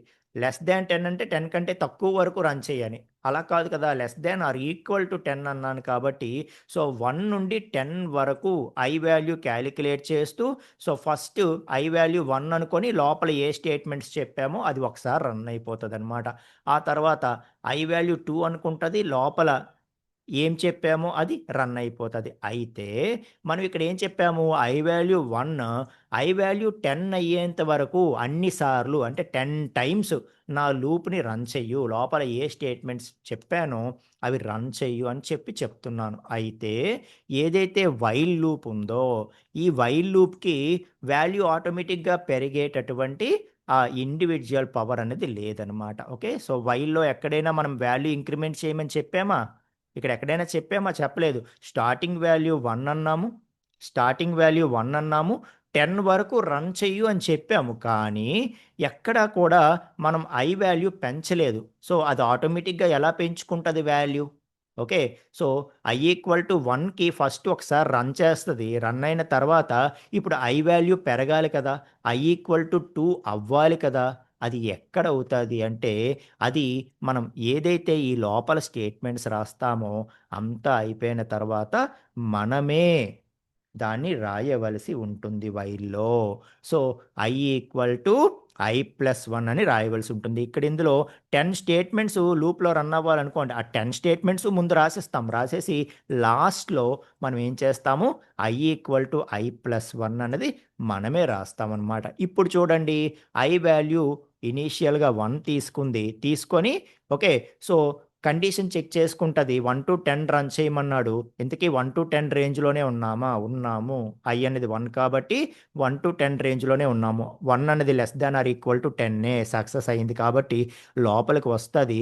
వచ్చి మనం ఏం చెప్పాము, స్టేట్మెంటు ప్రింట్ i అన్నాము కాబట్టి ఆ i వాల్యూ ఏదో అది ప్రింట్ అయిపోతుంది. 1 ఒకసారి ప్రింట్ అయిపోయి అప్పుడు వెంటనే i వాల్యూ ఏం చేసాం, మనము ఇంక్రిమెంట్ చేసాము కాబట్టి i అనేది ఇప్పుడు ఎంత అవుతుంది, 2 అవుతుంది. సో 2 అయిన తర్వాత మళ్ళీ వెంటనే ఇక్కడికి వస్తుంది కండిషన్ దగ్గరికి. ఇప్పుడు i వాల్యూ ఎంత, 2. ఓకే, సో ఈ కండిషన్ సక్సెస్ అవుతున్నంత వరకు ఇంక ఇది ఇలా రన్ అవుతూనే ఉంటుంది అనమాట. కండిషన్ సక్సెస్ అవుతున్నంత వరకు ఇది ఇలా లూప్ రన్ అవుతూనే ఉంటుంది. సో i వాల్యూ 2 అయ్యింది. మళ్ళీ 2 < 10 అవునా కాదా చెక్ చేస్తుంది. ఎస్, 2 < 10 కాబట్టి మళ్ళీ ప్రింట్ i అన్నాం కాబట్టి అగైన్ i వాల్యూ ఎంత, 2 అది ప్రింట్ అయిపోతుంది అనమాట. సో ప్రింట్ అయిపోయిన తర్వాత మళ్ళీ మనం ఏం చేసాము, i+1 చేసాము. సో వెంటనే i ఏమోని 3 అయిపోతుంది. సో అగైన్ ఇది రన్ అయిపోగానే మళ్ళీ ఇక్కడికి వస్తుంది. వచ్చి ఈ కండిషన్ సక్సెస్ అయిందా మళ్ళీ లోపలికి వెళ్తుంది. ఈ కండిషన్ ఎప్పుడైతే ఫెయిల్ అయిపోతుందో అప్పుడు ఆగిపోతుంది అనమాట. ఓకే, సో అగైన్ i=3 కదా, 3 < 10 సక్సెస్ ఆ ఫెయిల్యూరా, సక్సెస్. సో ఎప్పుడైతే 3 < సక్సెస్ అయిందో మళ్ళీ లోపలికి వెళ్తుంది. వెళ్ళి ఎస్, మనకి 3 అనేది i వాల్యూ 3 అనేది ప్రింట్ చేస్తుంది. అర్థమవుతుందా? సో ప్రింట్ చేసి అగైన్ i+1 చేసాము. Now i is 4. Okay, so ఇప్పుడు 4 ఈజ్ < 10 అవునా కాదా, ఎస్ 4 ఈజ్ < 10 కాబట్టి అది ప్రింట్ చేస్తుంది. సో ప్రింట్ చేసి i వాల్యూ 5 చేసుకుంటుంది. సో 5 చేసుకొని అగైన్ 5 < 10 అవునా కాదా, అవును. ఓకే, ప్రింట్ చేసేసి మళ్ళీ i వాల్యూ పెంచుకో. ఓకే, సో అగైన్ i6 < 10 అవునా కాదా, అవును. ఓకే, సో 6 ప్రింట్ చేసేయి, i వాల్యూ పెంచుకో. అర్థమవుతుందా? సో ఆ తర్వాత అగైన్ 7 < 10 అవునా కాదా, ఎస్ కాబట్టి ప్రింట్ చేసేయి, i వాల్యూ 1 పెంచుకో. ఓకే, ఆ తర్వాత అగైన్ 8 < 10 అవునా కాదా, మీకు అర్థమవుతుందా? ఎస్, సో సక్సెస్ అయింది కాబట్టి ప్రింట్ అవుతుంది. మళ్ళీ i వాల్యూ 1 పెరుగుతుంది. ఓకే, సో 9 < 10 అవునా కాదా, అవును. ఓకే, సో ప్రింట్ చేసేయి, 9 ప్రింట్ అయిపోతుంది. అయిన తర్వాత i వాల్యూ ఇంక్రిమెంట్ అవుతుంది. ఓకే, సో ఇప్పుడు లాస్ట్ కేస్ చూడండి. ఎస్, 10 < 10 అవునా కాదా, ఒక్క లెస్ దాన్ అని ఉంటే ఇది ఫెయిల్ అయిపోయాను. 10 < అన్నాం అంటే లెస్ దాన్ అయినా పర్వాలేదు, ఈక్వల్ టు అయినా పర్వాలేదు అన్నాం కాబట్టి అది ఒకటైనా సక్సెస్ అయింది కదా, ఈక్వల్ టు అన్న సక్సెస్ అయింది కాబట్టి మనకి ట్రూ అవుతుంది. ఎస్, ప్రింట్ i అన్నాం కాబట్టి i ప్రింట్ అయిపోతుంది. అయిన తర్వాత i వాల్యూ 1 పెరిగిపోయి 11 అయిపోతుంది. సో ఏదైతే 11 అయిపోయిందో అయిపోయిన తర్వాత కూడా వస్తుంది, ఇక్కడికి వచ్చి కండిషన్ చెక్ అవుతుంది. i < 10 అవునా కాదా అంటే కాదు కాబట్టి ఇంక అక్కడితో ఆగిపోతుంది అనమాట. ఆగిపోయి ఇంకా దీని నుండి బయటకు వచ్చేసి ఈ వైల్ లూప్ తర్వాత ఇక్కడ ఏవైనా స్టేట్మెంట్స్ ఉంటే అవి రన్ అవుతాయి తప్పితే ఇంకా వైల్ అన్నది అక్కడితో క్లోజ్ అనమాట. మీకు అర్థమవుతుందా? సో లూప్ ఎక్కడ స్టార్ట్ అయింది, ఎక్కడ ఎండ్ అయింది, అందులో స్టేట్మెంట్స్ అన్ని ఎలా రన్ అయ్యాయి అంటే అంతా కూడా లూప్ కంట్రోల్ వేరియబుల్ని బేస్ చేసుకుంటూ ఆ స్టార్టింగ్ పాయింట్ నుండి ఎండింగ్ పాయింట్ వరకు ఒక్కొక్క వాల్యూ పెంచుకుంటూ లోపల మనం ఏదైతే కోడ్ రాసామో అది ప్రింట్ స్టేట్మెంటా, సమ్ క్యాలిక్యులేషన్ స్టేట్మెంటా, whatever it may be, ఎన్నిసార్లు రన్ చేయమంటే అన్నిసార్లు రన్ చేస్తుంది అని చెప్పి చెప్తున్నాను. దీని మీద నంబర్ ఆఫ్ ప్రాబ్లమ్స్ అయితే చేస్తామండి, అందులో వరీ అవ్వద్దు. ఓకే, సో మీకు వైల్ కాన్సెప్ట్ అనేది అండర్స్టాండ్ అయ్యిందా లేదా, లూప్ కంట్రోల్ వేరియబుల్ అనేది అండర్స్టాండ్ అయ్యిందా లేదా, ఈ ప్రాసెస్ అండర్స్టాండ్ అయ్యిందా లేదా, ఇందులో ఏమైనా డౌట్స్ ఉన్నాయా అన్నది చెప్పండి చాలు. ఓకే, సో నెక్స్ట్ క్లాస్లో నేను మళ్ళీ క్లారిటీగా మీకు ఇంత నెంబర్ ఆఫ్ ఎగ్జాంపుల్స్ మనం ఖచ్చితంగా సాల్వ్ చేద్దాము. అప్పటి వరకు మీకు జస్ట్ కాన్సెప్ట్ అర్థమైందా లేదా చెప్పండి చాలు. Okay, yes clear sir, clear sir, it's clear. Thank you, clear sir, yes clear, yes sir clear. Okay అండి, ఓకే అండి. Sir one silly question if you don't mind. అయ్యో అలాగేం లేదు, అడగండి. ఇప్పుడు ఇక్కడ మనం ఇక్కడే కాదు, నేను most of the other programmings లో కూడా ఈ వైల్ రాసేటప్పుడు మనం ఆల్వేస్ ఐ తీసుకుంటాం కదా. సో ఐ మీన్స్ ఇంటీజరా సార్? ఇండెక్స్ వేరియబుల్ కదా. Index variable. ఇండెక్స్ వేరియబుల్ అని జనరల్గా ఐ అని తీసుకుంటాం. సో మనం ఇది అక్కడ ఏ మొదటి నుండి తీసుకున్నా అలవాటు అయిపోవడం కానీ Yeah. అసలు తెలిసిందే కదా, ఐ అనేది మ్యాండేటరీ కాదు అంతే ఇంకా. ఓకే. సో మనం వేరే ఐ బదులు ఎక్స్ వై జెడ్ ఏదైనా తీసుకోవచ్చు. తీసుకోవచ్చు. ఓకే ఓకే ఎస్ అండి. Okay sir, thanks. Okay. So yes అండి, give assignments based on these topics. ఖచ్చితంగా ఇస్తాను, నేను ఖచ్చితంగా ఇస్తాను. సరే, అయితే అసైన్మెంట్ అన్నారు కాబట్టి ఒక్క అసైన్మెంట్ ఏదో చెప్పేసి నేను క్లోజ్ చేసేస్తాను. Okay. So 1 to 10 numbers print చేయడానికి ప్రోగ్రామ్ అన్నాను కదా. సో అది ఆల్రెడీ రాసేసాము, బట్ దీన్ని ఇంప్లిమెంట్ చేయండి మీరు. ఓకే. సో నేను వైల్ యూజ్ చేసి రాసానా, రాయలేదు కదా. సో వైల్ యూజ్ చేసి ఆ ప్రోగ్రామ్ రాయడానికి ట్రై చేయండి. Okay. So yes, so print 1 to 10 numbers using while loop. Okay. So while loop use చేసి 1 to 10 నెంబర్స్ ప్రింట్ చేయడానికి ప్రోగ్రామ్ రాయాలి. ఓకే. అలాగే సెకండ్ వన్ వచ్చి print sum of first 10 numbers using while loop. Okay. So first ప్రోగ్రామ్లో 1 to 10 numbers print చేస్తారు. ఇప్పుడు అది already మనం డిస్కస్ చేసాము. ఓకే. సో సెకండ్ ప్రోగ్రామ్లో 1 to 10 నెంబర్స్ ప్రింట్ చేయొద్దు, నాకు 1 to 10 నెంబర్స్ సమ్ క్యాలిక్యులేట్ చేసి ఇవ్వాలి. అది వైల్ లూప్ యూజ్ చేసి. ఓకే. సో ఒక్కొక్కటి క్యాలిక్యులేట్ చేసి 1 + 2 + 3 అలా చేయకూడదు. లూప్ రన్ చేస్తూ okay 1 to 10 numbers or 1 to n numbers అనండి. 1 to 10 నెంబర్స్ అని ఫిక్స్ అవ్వద్దు. అక్కడ n ఎంతో మనం రీడ్ చేయాలి. రీడ్ చేసి 1 to n నెంబర్స్, ఇక్కడ n = నేను 100 ఇచ్చానా, 1000 ఇచ్చానా, 1 lakh ఇచ్చానా, ఎంత ఇస్తే నాకు అన్ని నెంబర్స్ ప్రింట్ అవ్వాలి. అలాగే ఎంత ఇచ్చానో అన్ని నెంబర్స్ తాలూకా సమ్ నాకు ప్రింట్ అవ్వాలి. ఓకే. ఈ రెండు వైల్ లూప్ యూజ్ చేసి ట్రై చేయండి. ఓకే. సో ట్రై చేయండి ఖచ్చితంగా. ఓకే. సో చూద్దాం, రేపటి క్లాసులో మనం చూద్దాం. ఓకే. Right friends. ఓకే. అవునా, అది కూడా ఇవ్వాలా? రైట్. ఓకే. సో అలాగే ఎలిఫ్కి ఒకటి ఏదైనా ఇమ్మంటున్నారు. సరే, ఎలిఫ్కి మనం ఏం చేద్దామంటే, సో డే నెంబర్ రీడ్ చేయండి. రీడ్ డే నెంబర్ అంటే ఎంత? సో ఫర్ ఎగ్జాంపుల్ 1 to 7 అందులో 1 అంటే మండే, 2 అంటే ట్యూస్డే, 3 అంటే అలాగా వెడ్నెస్డే. ఓకే. అలాగా సాటర్డే సండే వరకు. సో డే నెంబర్ ఎంతో రీడ్ చేయండి. డే నెంబర్ ఎంతో రీడ్ చేసి and print whether it is weekday or weekend అనేది ప్రింట్ చేయండి. Whether it is weekday or weekend అనేది ప్రింట్ చేయండి. ఓకే. సో వీక్ డేయా, వీకెండా, ఆర్ ఇన్వాలిడ్ నంబరా ప్రింట్ చేయండి యూజింగ్ మ్యాచ్ కేస్. మీరు ఇది మ్యాచ్ కేస్తో చేయండి, లేకపోతే ఇఫ్ ఎలిఫ్తో చేయండి. మీకు ఏది మ్యాచ్ అవుతుందో దాంతో చేయండి. మీకు ఇక్కడ ఈ క్వశ్చన్లో freedom. Okay. Or if elif else దేంతో చేస్తారో మీ ఇష్టం. ఓకే. నేను ఇప్పుడు 2 అని ఇచ్చాను అనుకోండి, 2 అంటే ట్యూస్డే కదా, అది వీక్ డే అని ప్రింట్ అవ్వాలి. ఓకే. నేను 7 అని ఇచ్చాను అనుకోండి, సండే కదా, అది వీకెండ్ అని ప్రింట్ అవ్వాలి. 10 ఇచ్చాను అనుకోండి, 1 to 7 వ్యాలిడ్ కదా, కాబట్టి ఇన్వాలిడ్ నెంబర్ అని ప్రింట్ అవ్వాలి. అర్థమవుతుందా? సో అది ఎలా చేస్తారో చెయ్యండి. ఓకే. సో ఇవి 3 అసైన్మెంట్ అనుకోండి, సాల్వ్ చేయడానికి ట్రై చేయండి. Okay. Right. So I'm posting here